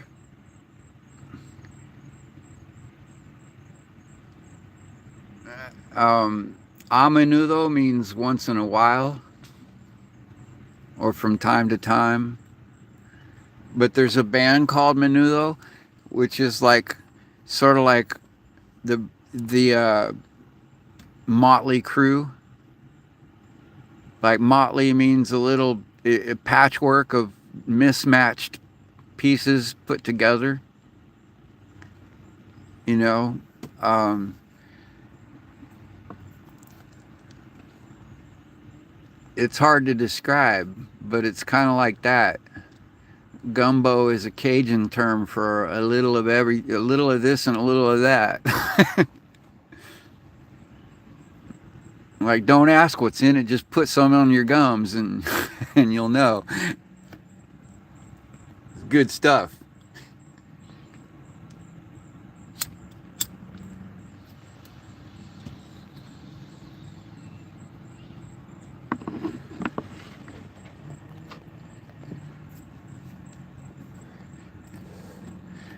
Okay, now if you go to Southeast US and you order some gumbo, don't ask what's in it, just eat it. Just try it. It's going to be fine. Like whatever you're eating, it's going to taste good and it's going to be good for you. And it's not going to be anything really freaky disgusting. Okay. But now, if you go to Mexico and somebody offers you menudo and you don't know them, you don't know what's in it, you never seen them make their menudo, I recommend you don't eat it because it may have something in it. Yeah, Devin, but there's nothing wrong with a little raccoon, man. It's a four-legged furry animal, and man, I'm gonna tell you what, just about anything on four legs that has fur that walks on the earth is edible to humans. except humans. Like, that's kind of an iffy thing. Like, humans are edible to humans, but human flesh has an enzyme in it that's not good for you, that makes you go crazy. And also, you can get it. There's like diseases that you can get from long-term exposure to human flesh. Like, you don't, it's like in an Alive situation, like the movie Alive, Crashed on the Alps. It's like, it's understandable why people would eat the flesh of humans, you know, in certain situations. But I don't recommend, like, I don't recommend you make a habit of it, because it's going to make you go crazy, and you might get the Kuru disease, and it's just a horrid thing to do. Like, it's just, you can't ever rule it out, because in this world you gotta be realistic. Hunger is a horrible thing that'll make you do things you never imagined you could do. Like, you can't say you wouldn't until you're in that situation where you're starving. And if you've never been without food for a week, and no hope of any food in sight, then you can't understand the feeling that hunger puts to you. But yeah, no, there's certain things that I like to believe I would never eat. But reality sets in, and you'd be surprised at what you'll eat. Raccoon is not at all among any of the bad ones. Not at all. It's just raccoons are so cute. I would hate to have to kill one to eat, because they're just adorable.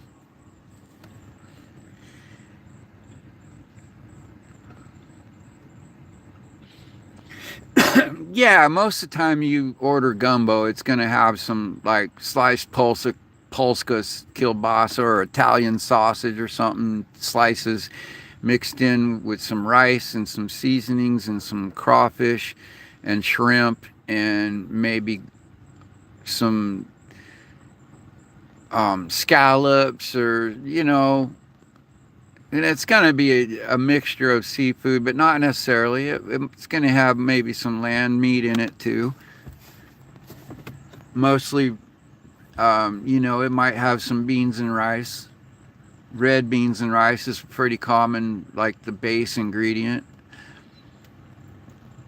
And it's mostly about the Cajun seasoning. But yeah, man, I recommend it, man. In fact, if you want to try out gumbo, go to New Orleans, and don't go to the famous restaurant. Okay, don't go there. Okay, that's not the real deal. What you want to do is go down into the lower ninth quarter, not at night because you get robbed, but go in the middle of the day down into the lower ninth quarter, and make sure you walk with confidence and look poor. Okay, like, don't look like you're loaded, but go to the lower ninth quarter into the ghetto, and find and find a convenience store where and here's how you get away from getting robbed, right? Anybody comes up to you, asks to try to sell you something or whatever, you just be like, yo, you take food stamps, man? And, you know, just joking. And they get the message that you don't got any cash. Okay, but you go down in the lower ninth ward, and you ask around where you get the cheapest cigarettes, and then they know you got no money because you're looking for the cheapest cigarettes, right? I need to know where can I get cigarettes for like $2, man? You know, even if you don't smoke, that's what you're asking, okay? And what you're gonna do is you're gonna end up at a little convenience store in the middle of nowhere that looks like freaking just this corner. Man, it'd be a brick building with steel bars on the windows and doors. You know, and you see a sign on the door that says gumbo, $3 a plate. Go in there and get a big plate for $3 of gumbo, and then go across to the next ghetto neighborhood, like 4 blocks down, to the next convenience store, and do the same thing. Try some gumbo there, and then go a few stores that, like, go. I'm telling you, go in the ghettos of New Orleans, and go to that little freaking corner store that doesn't even look like a store. It doesn't say 7-Eleven. It's owned by some crazy freaking dude that you can't barely understand. Like, you walk in and he says something along the lines of, and he's gonna look at you and expect an answer because he just asked you a legit question. And the answer is, yo, I'm good, man. What you got? and you point at the food. You know, and they're like, what you got? And you point at the food. I heard you got some good gumbo up in here, you know? And then he's gonna say some shit that you don't understand and just order some gumbo, man. And it's fine. Just smile and laugh.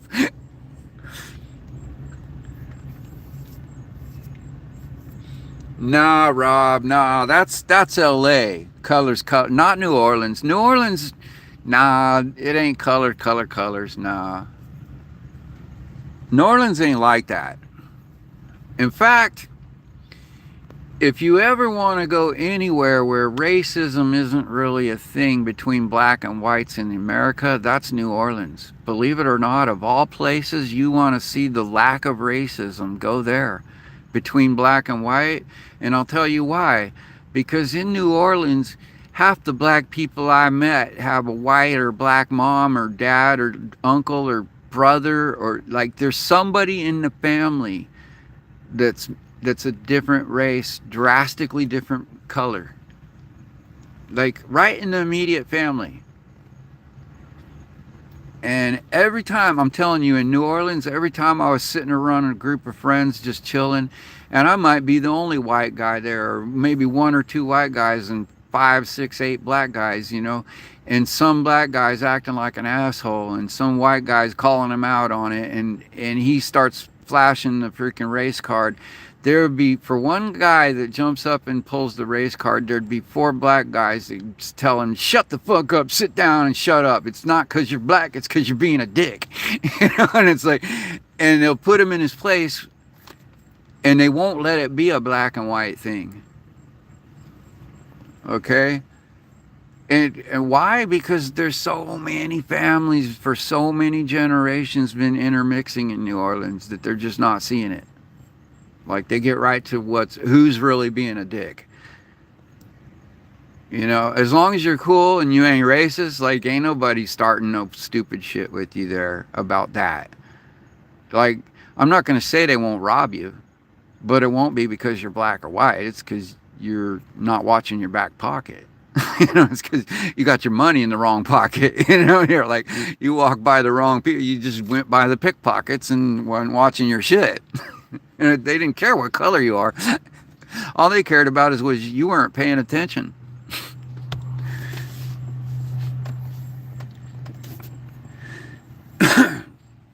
Oh yeah, you see New Orleans on the Cops episode. Man, New Orleans cops are as corrupt as they get, bro.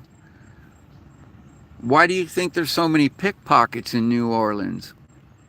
They work for the cops. The street pickpockets in New Orleans that work on the street. When I was there, they paid the cops off. I'm serious. I'm not even joking. I'm telling you, the kids on the street, they have a gang of them, and they go around pickpocketing tourists. And they're pros. I'm telling you, they're trained. There'll be like 4 or 5 of them distracting somebody while another one snatches his wallet. And if the guy gets caught, he dips out, and while he's chasing that guy, another guy's snatching his wallet. Like, acting like he's helping him chase down a pickpocket while still pickpocketing him. And then they run a half a block away, and they all meet up. all the same people that all distracted him and everything are all meeting up on the same corner, laughing, pulling the money out of his wallet and counting it.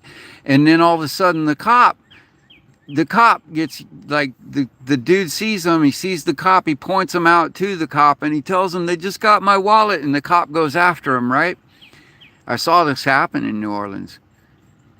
And I just happened to be walking to the store, going around the same corner that the pickpockets ran around, and the cop came around on his little Segway scooter, and he catches up to the cop. The cop caught up to the pickpockets, and they didn't run. They were laughing, and they gave him his cut, and he was laughing.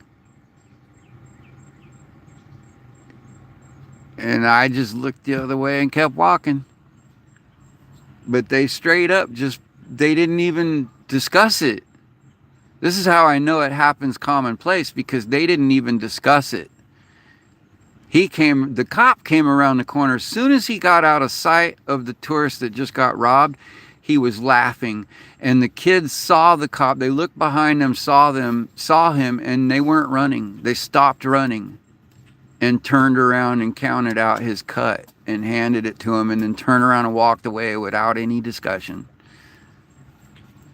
And I was like, wow, like right in front of me too. Yo, what are you gonna do? It's almost like getting pickpocketed in New Orleans is part of the ambiance of the scene. You just part of that's. But yeah, you don't have to worry about the whole racism thing too much.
Oh, I still got the dome light on. No wonder all my lights are dead by nightfall. I leave them running all day.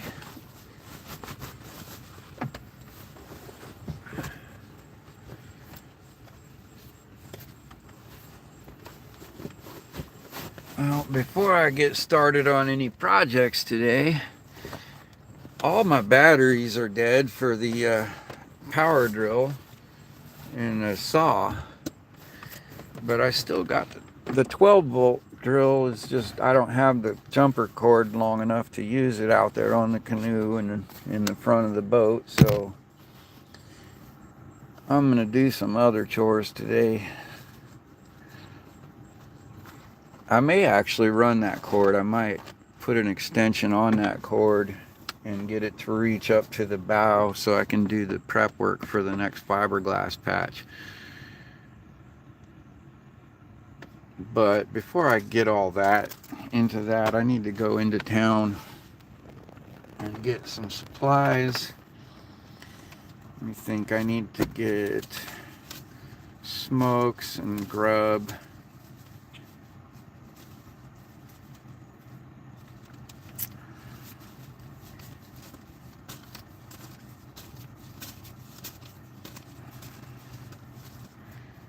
I have just enough to do all that.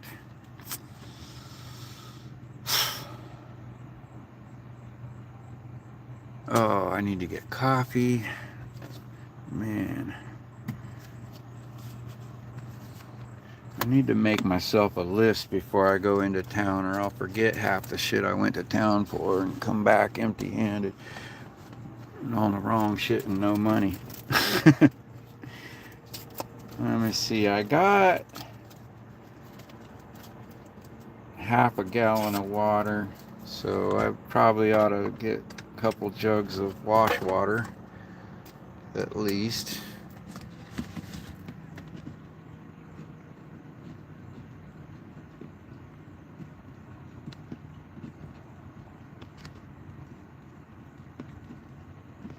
Coffee, smokes, water. I don't really make a grocery list for the day. I just walk around the grocery store and look at and decide what I want to eat tonight. uh,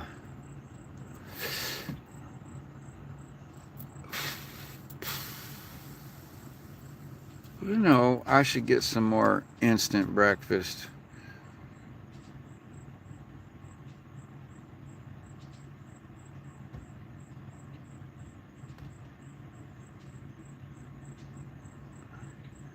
Christine, I'm so sorry you haven't understood the assignment.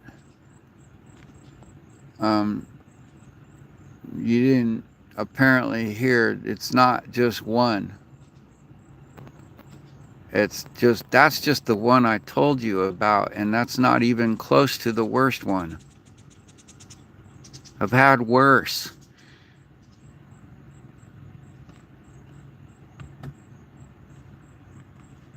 Like, that's the woman I only just went on a couple dates with.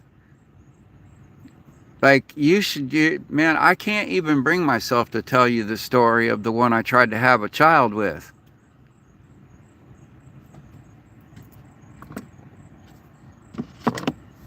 The one that acted all sweet and freaking loving until...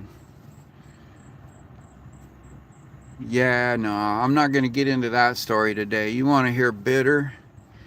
And the problem, see, my bitterness isn't focused at her. My bitterness is focused at this whole society that created that monster that is her, that allowed her to do that to me and all the other people she's run rampant over. And the society that rewards women for acting that way. That's what I'm bitter about. It's not about, I know that not every woman acts that way. Of course not. I have a mom, I have sisters. You know? But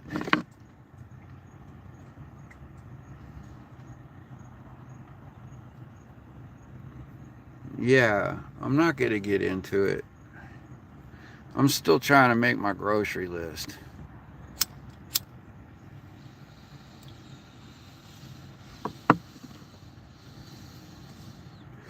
It is sad, but don't be sad for me. Understand that there's millions out there. Every guy out there has been through the same fucking shit unless he got lucky. Or he's one of the cocky ones, or the inexperienced, or the freaking insecure, the ones that, or the cuckolds that just enjoy the abuse.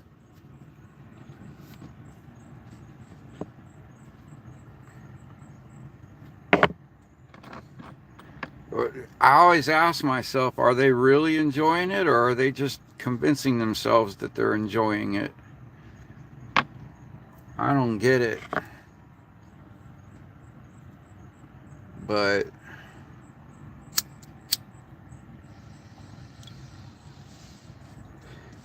I see all these stories of in the news and shit of women being abused by men all the time. I see that all the time. But yeah, I see men getting pissed off at women. I've seen men beat the shit out of a woman. I've seen that happen. I've stopped it a couple times myself. So I know it goes both ways. it just the thing I'm getting at, like, I had a stepsister that used to, like, she was dating this guy that was drunk all the time. She was drunk all the time, and she would call me shit faced all the time at 2, 3 o'clock in the morning, asking me to help her, come rescue her. Her boyfriend was being abusive, and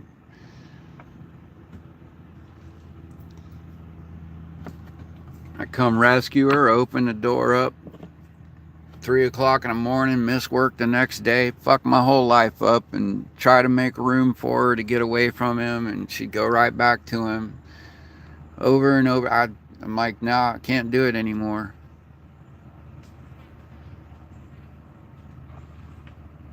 And it just occurs to me, it's like women are in abusive relationships because they choose to be. But men get into abused relationships where they're abused because they get suckered into it. And then they have no way out. Like, they try to get away and they get freaking crucified for it. So, well, no, that happens to women too. I can't say it doesn't go both ways. It's just, what gets me is we have a society that's hyper aware of the men doing it, but they act like no one could give a shit less if it happens to a man.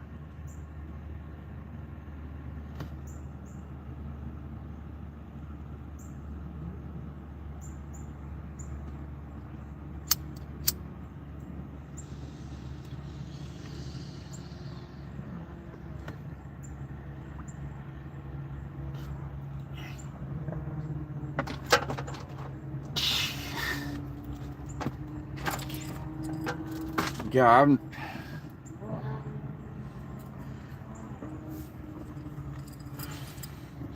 I never had any woman complain about my inches.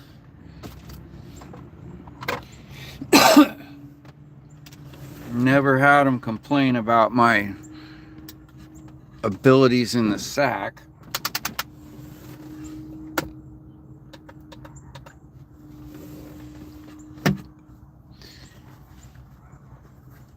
Mostly they complain about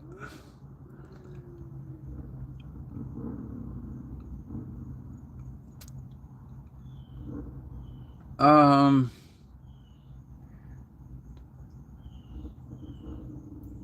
do they complain about? Mostly they just want more money.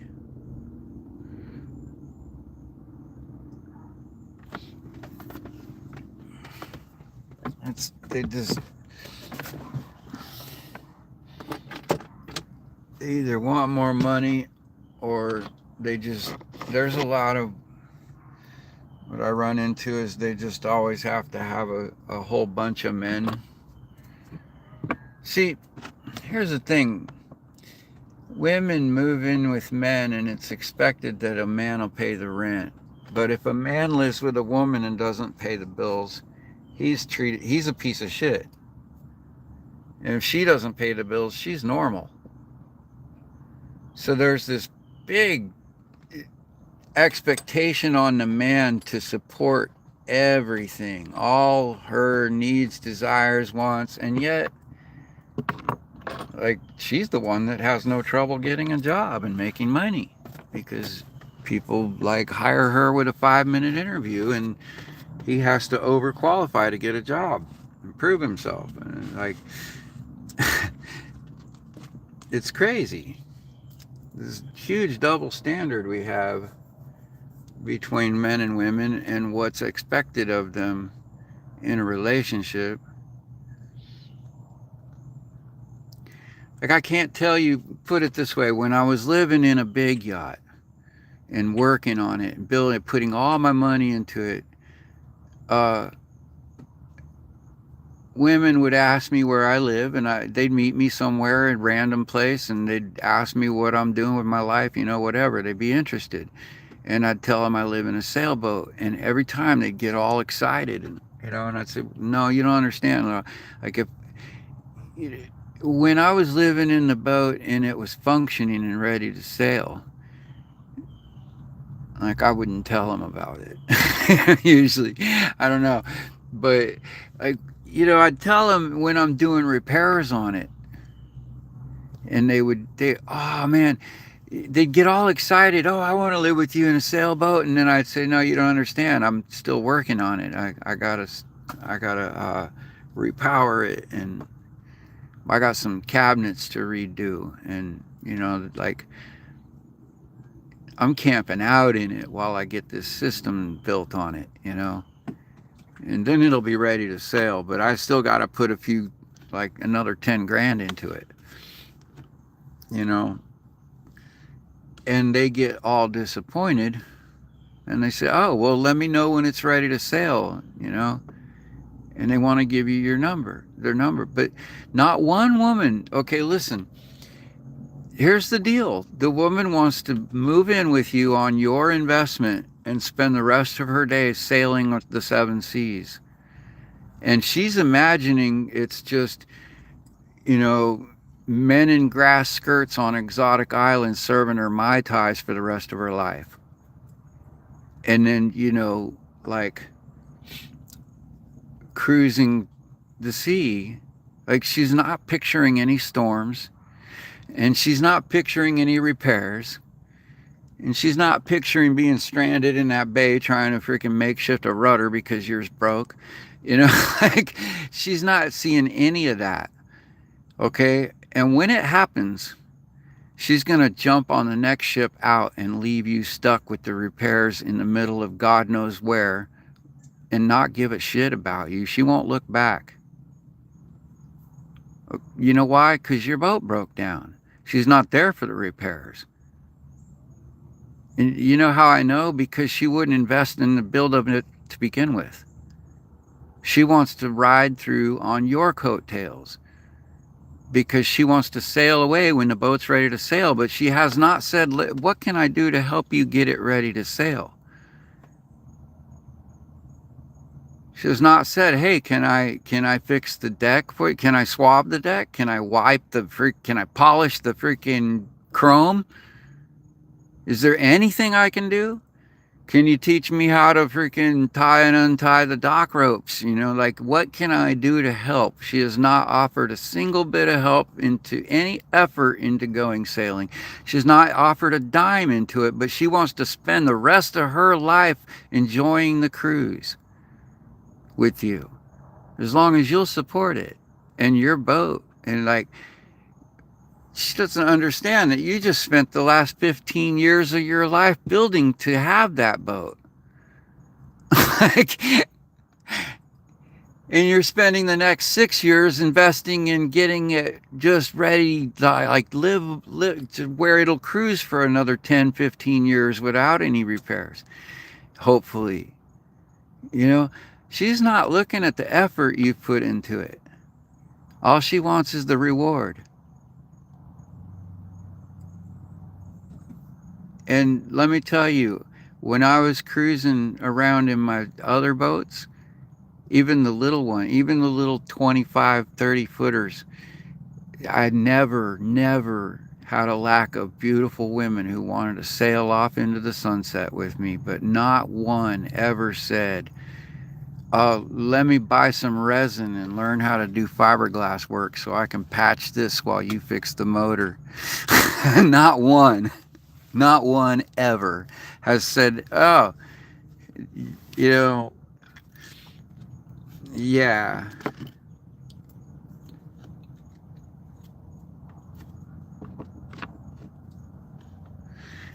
No, Susan, you don't understand. That's where I'm trying to explain to you women, is it's not our choice. You keep saying your choice, but no, the man doesn't pick the woman. The woman picks the man, despite what the fuck you've been told and what you've convinced yourself of and what you think is supposed to be right. That's not how it works.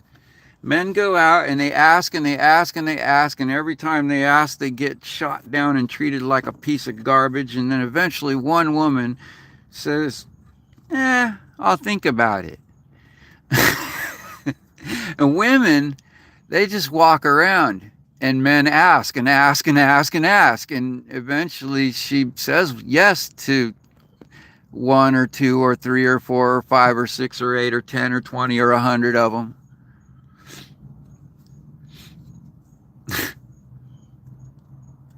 So the man doesn't choose the woman.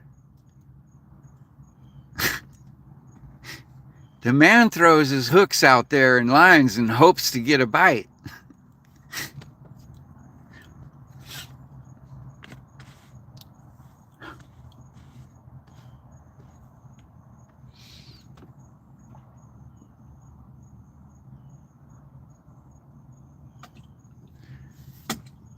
But he has to be an expert fisherman, and it's illegal to fish, so he has to act like he's not fishing, because if he gets caught fishing, no woman will ever bite his bait.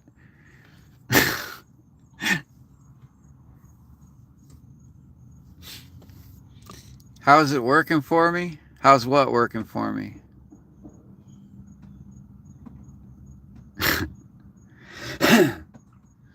It fucking sucks. That's what I'm telling you. It doesn't work for me. You know why? Because I don't have any money anymore. Because by the time I figured out how it works and started, as soon as I stopped with the fantasy world that I was told this world was and realized the reality of things, I was already taken over. Like, I was already lost everything, and I just lost the drive to get it back. Like, I don't have the strength and the physical capability anymore. Like, I have enough strength and capability to keep myself floating. That's about it. But the energy to try to start a family again, fuck that. I'm 53 and crippled. Like, and my standard in women is too high for my league. Like, the women are out of my league that are in my standards. You see, that's how I know I've gotten too old.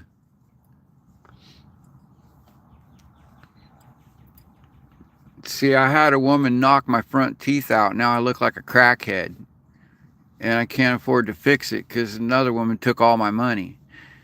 And and now no women are attracted to me because I'm missing my front teeth, look like a fucking crackhead, and I'm broke. You see how that works? Like, nobody wants to buy me out of my depression. It's too expensive. There's better prospects out there.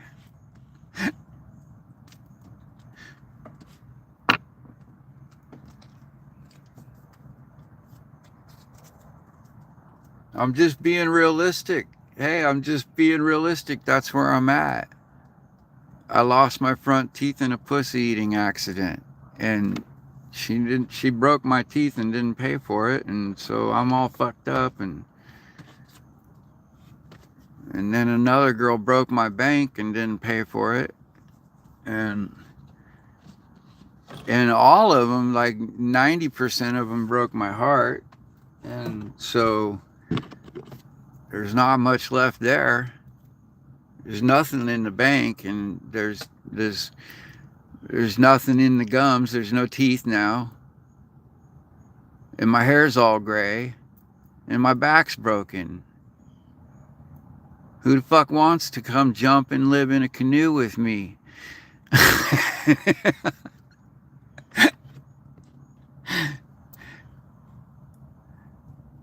No. That doesn't matter, Susan. The point is, there's no woman attractive to me that wants to jump in this canoe and live with me, and there's no home anywhere on land I want to go live in. So the only way I'm going to get with a woman is if she has her own sailboat that's big enough for all her needs and mine, and wants to tow mine behind, because I'm not giving mine up to go try to live with some fucking another psycho bitch that's gonna leave me fucking high and dry when I least expect it. Fuck that.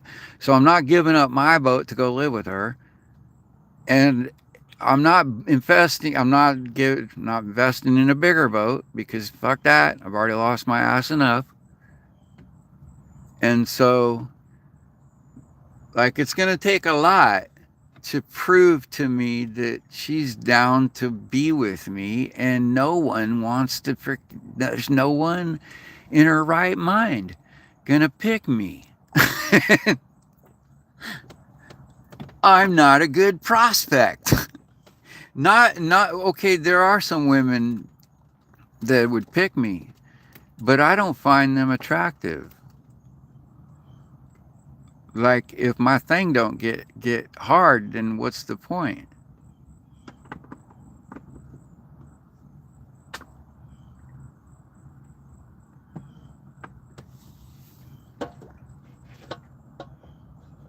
You see where I'm at? Like, if she don't make me hard, I can't do nothing about it, no matter how much I love her.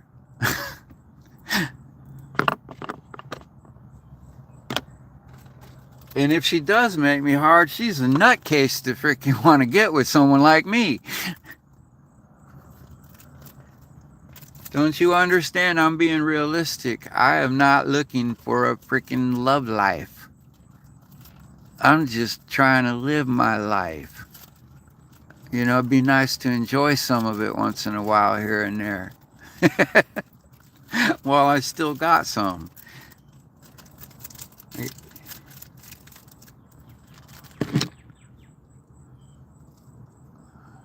Man, I sure as hell ain't going online trying to find it.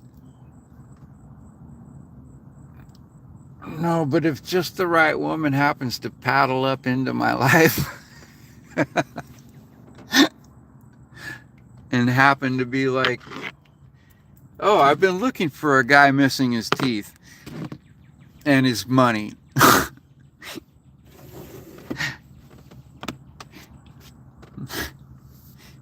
And his heart.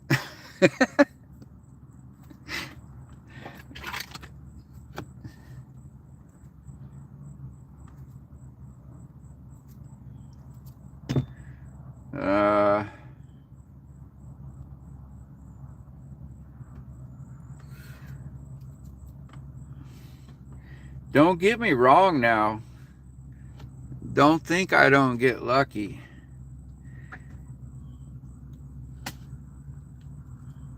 It's just I get lucky, and then when they're done, they go back to their husband who pays for everything.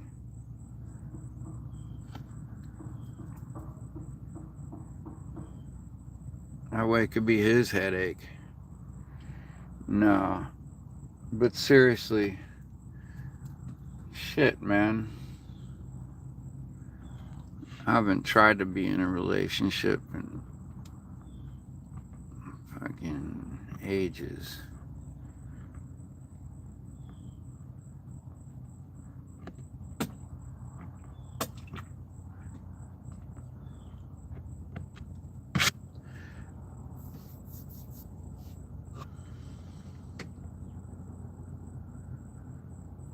I had a good girl for a while, but I couldn't really freaking, I don't know, man. She left because she was insecure.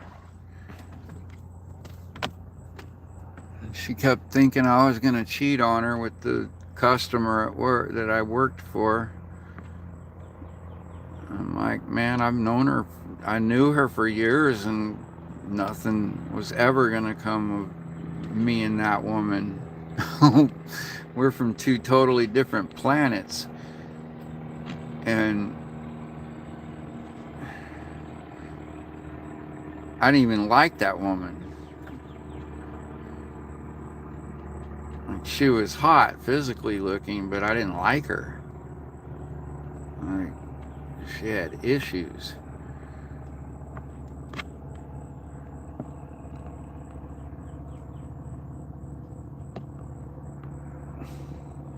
and a husband. She had issues and a husband. And as much as he annoyed me at times, I liked him more than her.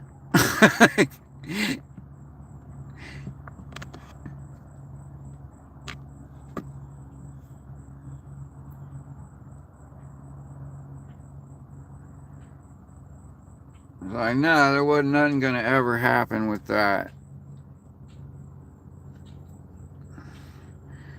But she was always jealous of that,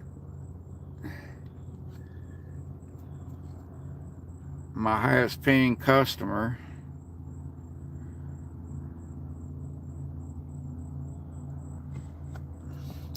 Just weird. It was kind of like the universe just telling me, because no matter what I try to reassure her, she was just sure I was gonna ditch her for this rich, sexy woman.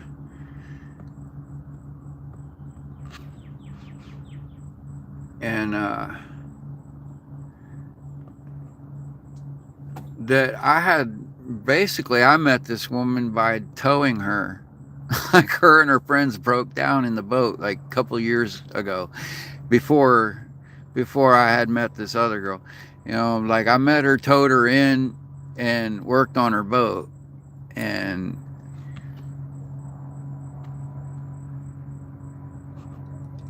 I really, you know what? I actually ended up quitting working for that woman eventually. And it was because of that boat and the way she treated she sold the boat knowing it was fucked up. And and the customer took it out one time and the motor fucked up, just like I told her it would. And she tried to freaking force them to pay for it. And then she tried to, yeah, it was like a big mess. And she's trying to stick these people, or, you know, with this lawsuit over the money for the boat that they dropped off in her driveway and said, we don't want it. And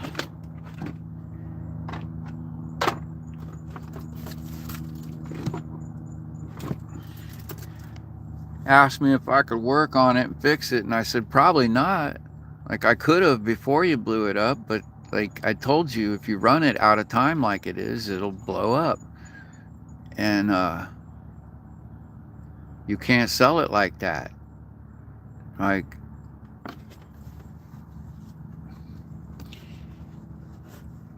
can't sell it as a boat ready to float when you know the timing's off. And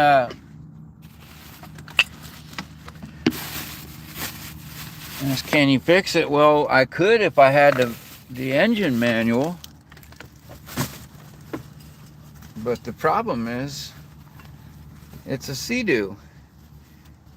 And their manuals, you gotta go to their website and put in your information as the owner in order to get the right to have the manual, service manual, that tells me what the engine timing is and all the, how to take it apart and fix things. Like, that's not public information for a Sea-Doo.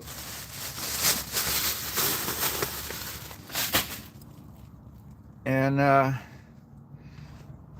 they never got the manual. They kept bitching at me for not fixing it. And I'm like, I can't. I need the paper. I need the freaking information on it.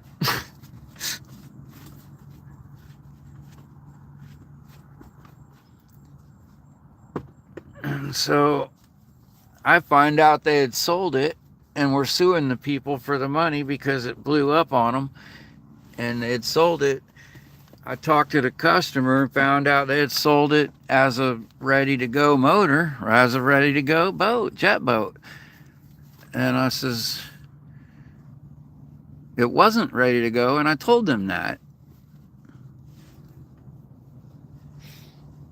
it had thrown the magnets off of the flywheel, which had it running all screwed up.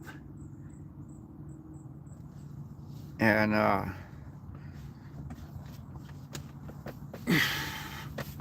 the timing was all out of whack.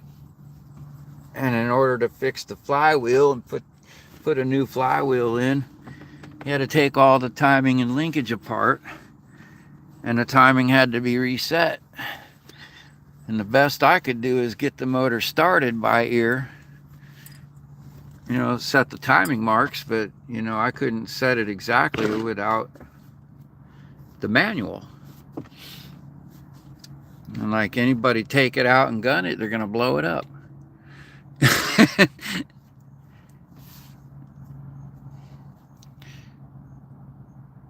So I turn around and I found out they're trying to sue the buyer for not buying. After they took it out one day and it blew on them and they refused to buy it, these people are suing them for not buying it. This is my main customer, and she's supposed to be a Christian. And I said, no.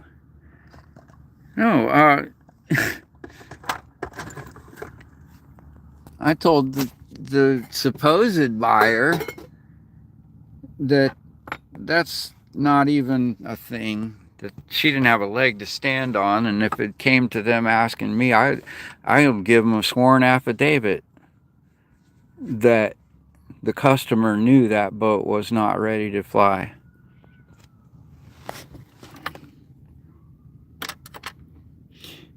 I told her, I said, when she told me that she had sold it and the motor blew up, I said, do you remember when I told you that if you ran it like that, the motor would blow up? And she said, I thought you were joking. That's what she said to me. She remembered me saying it, but she said, I thought you were joking.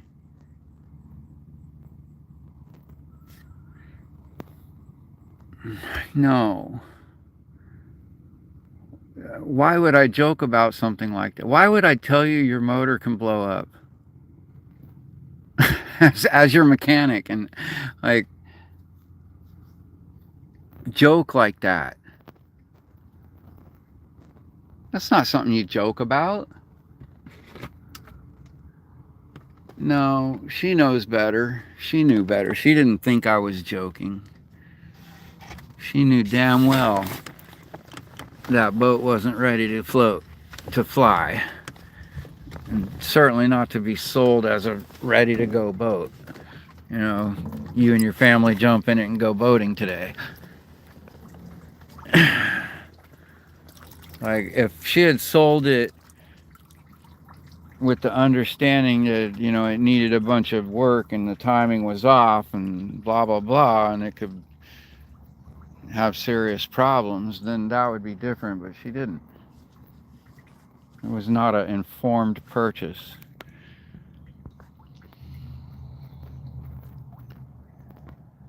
And she sold it above market price.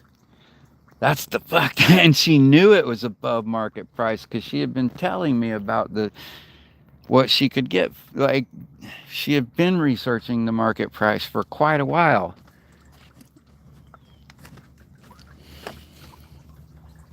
So, yeah, she's totally pulling a fraud and trying to get more out of the thing than she paid for it without putting the work into it.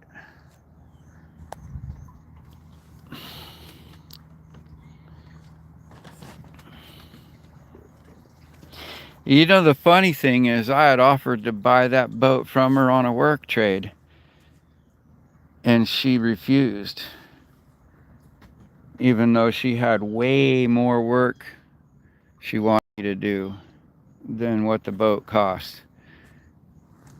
She refused to do it, and because she was greedy. She was greedy. She was loaded, but she was just greedy.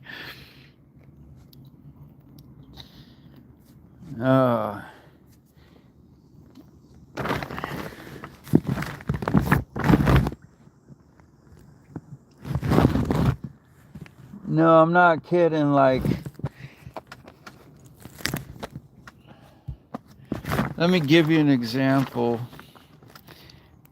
She's the kind of lady that would throw a pizza party for all the, like, her maid and she had some people working on the house, cleaning the house, and she had somebody teaching her kid how to swim, and she had another crew working on the landscaping, and another crew working on the exterior of the house. Like, she had 3 or 4 different crews around. And so she orders pizza for everybody from the cheap place. And then she orders an expensive gourmet pizza for herself. That's a special type of pizza.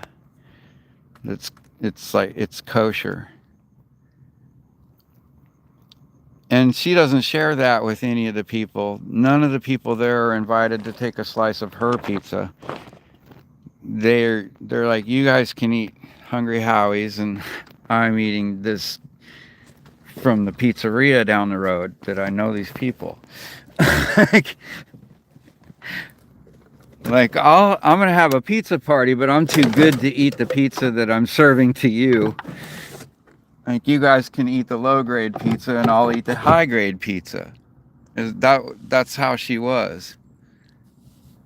Like, you think I would get with that kind of woman? You're out of your fucking mind.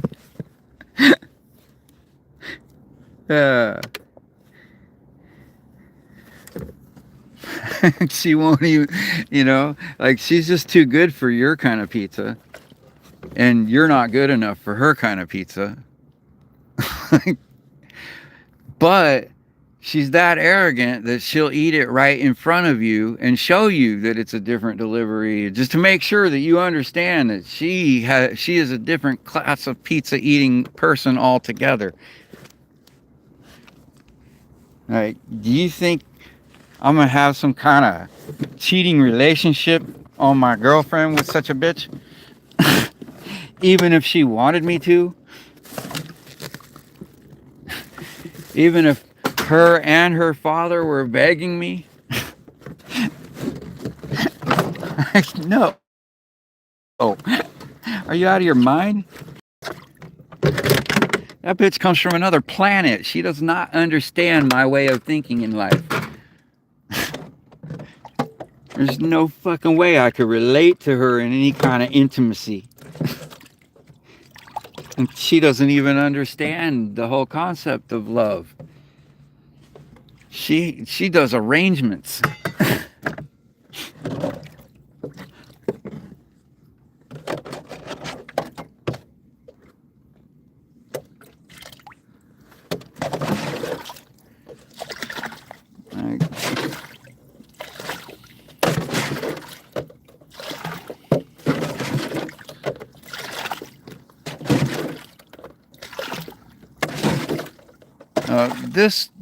I'm talking about, this is the woman who was upset at me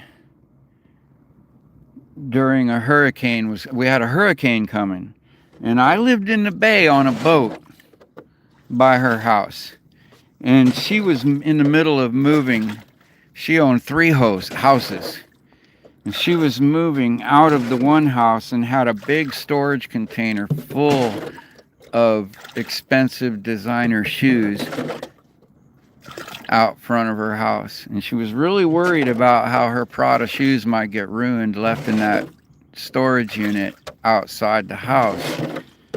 And she was upset because I wouldn't drop what I was doing to prepare my boat for the hurricane. Even though I had worked all that previous week, knowing the hurricane was coming, I'd still continued to work all that previous week, helping get her property together and ready for a hurricane. And I'm like, I need at least a day or 2 before the storm hits to secure my own shit in my own boat.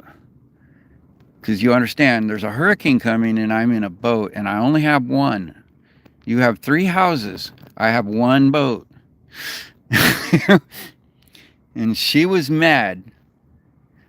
She was leaving town and evacuating and telling me like she was willing to leave me the key if I wanted to continue work on her house, is get her shoes out of the storage unit outside and in the house and safe. And I told her, well, look, I'll tell you what I can do. I still have to go prepare my boat for the storm. And during the storm, if there's like, after the storm, I can come and work on it. And then during the storm, if I get swept off of the boat in the storm, can I use your house as a safe spot to go to? And all of a sudden she took her key. Oh, no, we can't find the key. She couldn't find the key and didn't want me around her house while they were out of town. And absolutely could not use her house or their property as a fallback point if the storm swept us out of our boat. That's the kind of woman she was. Like, yes, you can stay up until the moment of the storm and work on my house and fuck your boat. But no, if you get swept away in the storm, you cannot stay in my house.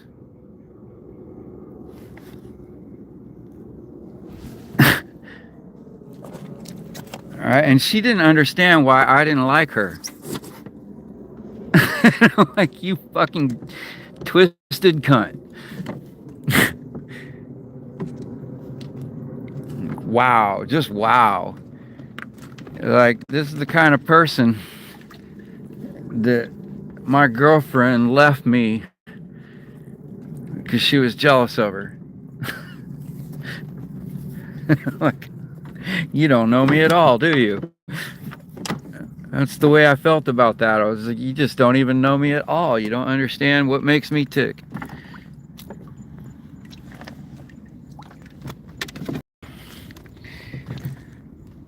Because I could never, ever, I would not want to pleasure someone who's like that.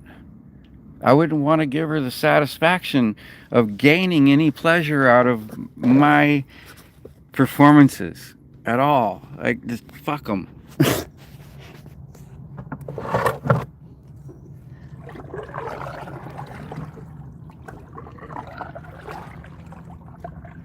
I just wanted to help her.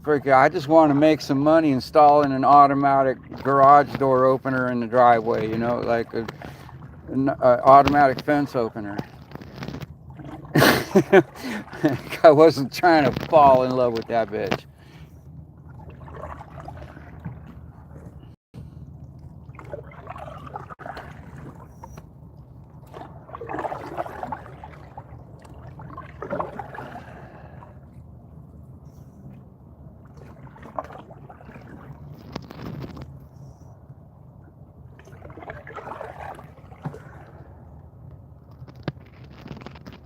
It's all right. It's a lucky thing she went back to her. She left when she did, because right after that, COVID hit, and I just suddenly wasn't. Like, it was like she left for all the wrong reasons, but it was good timing anyway for both of us. Because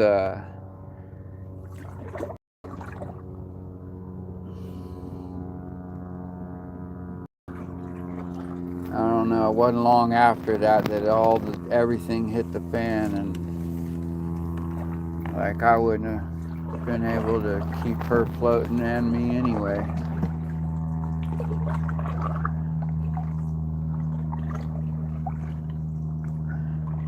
I wouldn't have managed to go 2 years without any income if I had another mouth in the house to feed. And I would have shared everything with her, of course. But then, what it would end up doing is what? She gonna sail away in my canoe with me when I lose it all? That wouldn't be good for her or me.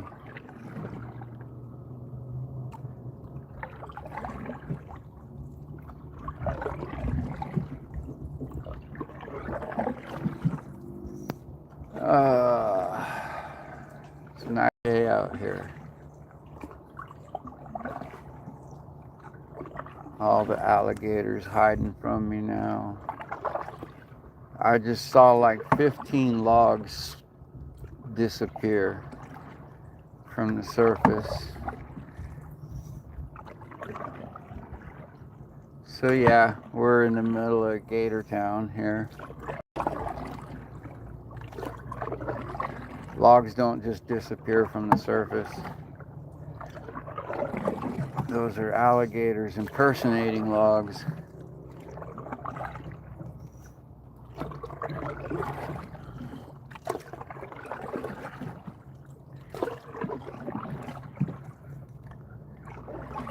Call them live logs.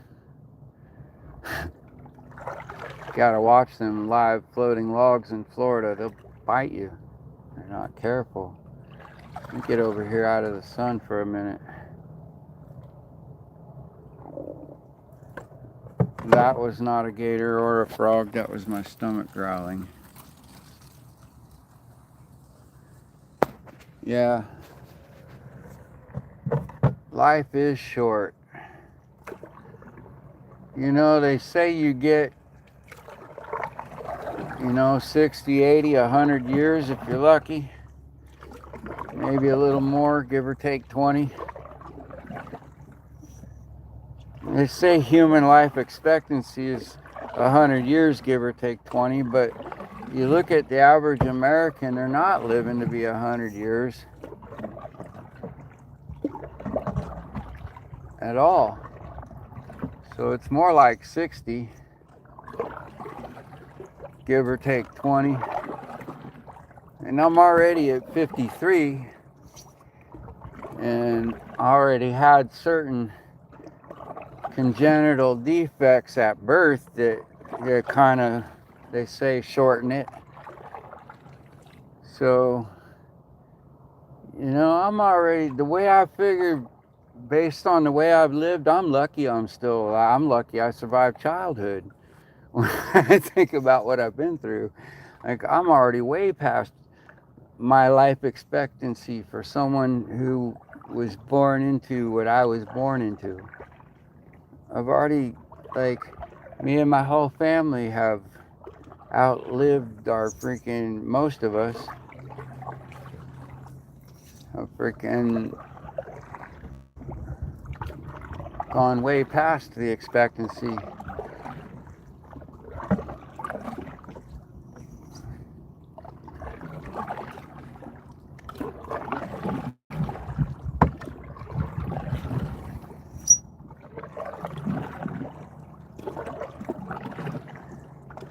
I was kind of the middle of the siblings. Youngest, there was 3 older and 3 younger, and I was the youngest of the 3 older. And then a 7-year gap and 3 younger. So I'm probably not likely gonna outlive my younger siblings.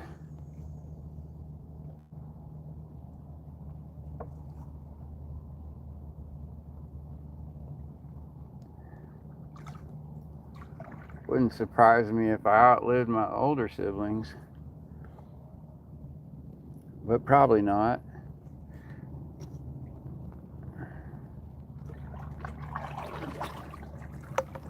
I don't know, I got a 1 in 3 chance on that one.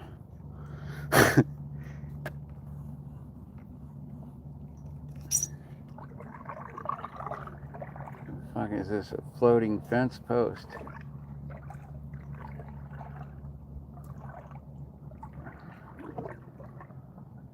You know what? I'm just gonna leave it right there because it's not plastic and this is a no wake zone. So there should be nobody speeding through here on boats to run into it.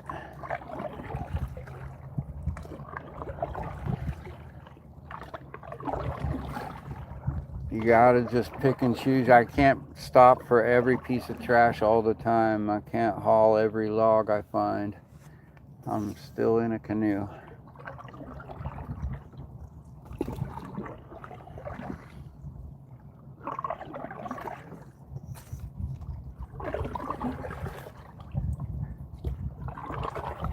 That's the kind of thing that gets a speedboat out in the channel, though. If something like that drifting around at night, you can't really see it, and you come through at 30 knots, it punch right through the side of your boat.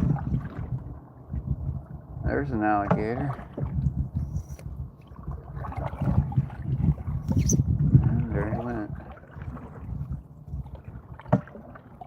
About the time I spot them, they disappear.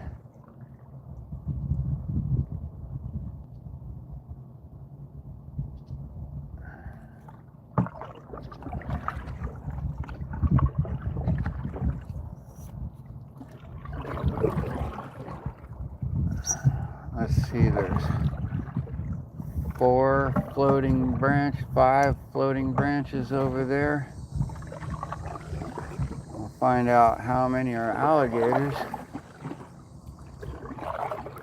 as I get closer.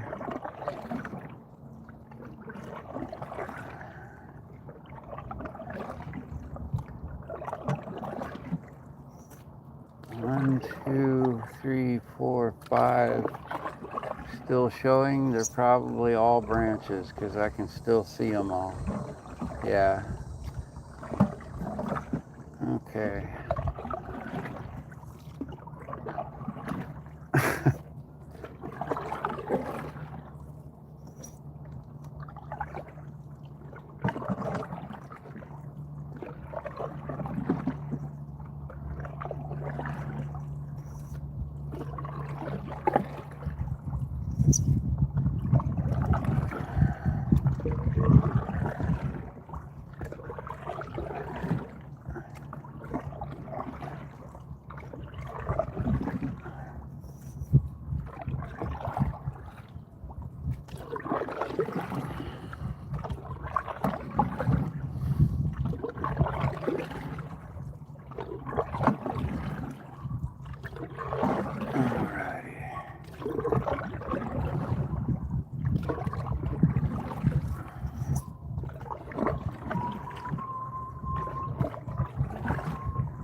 I hear people.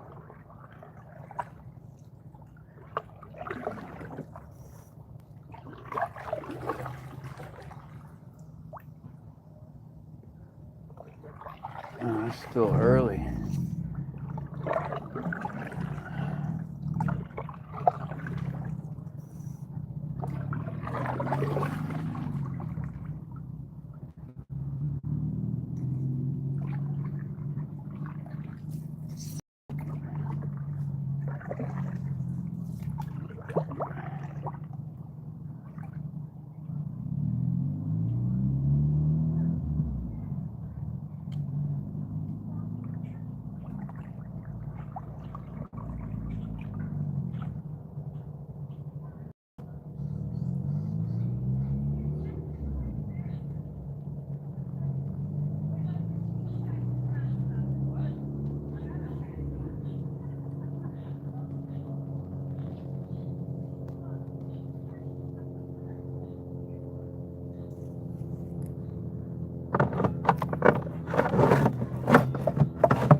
Alrighty, folks.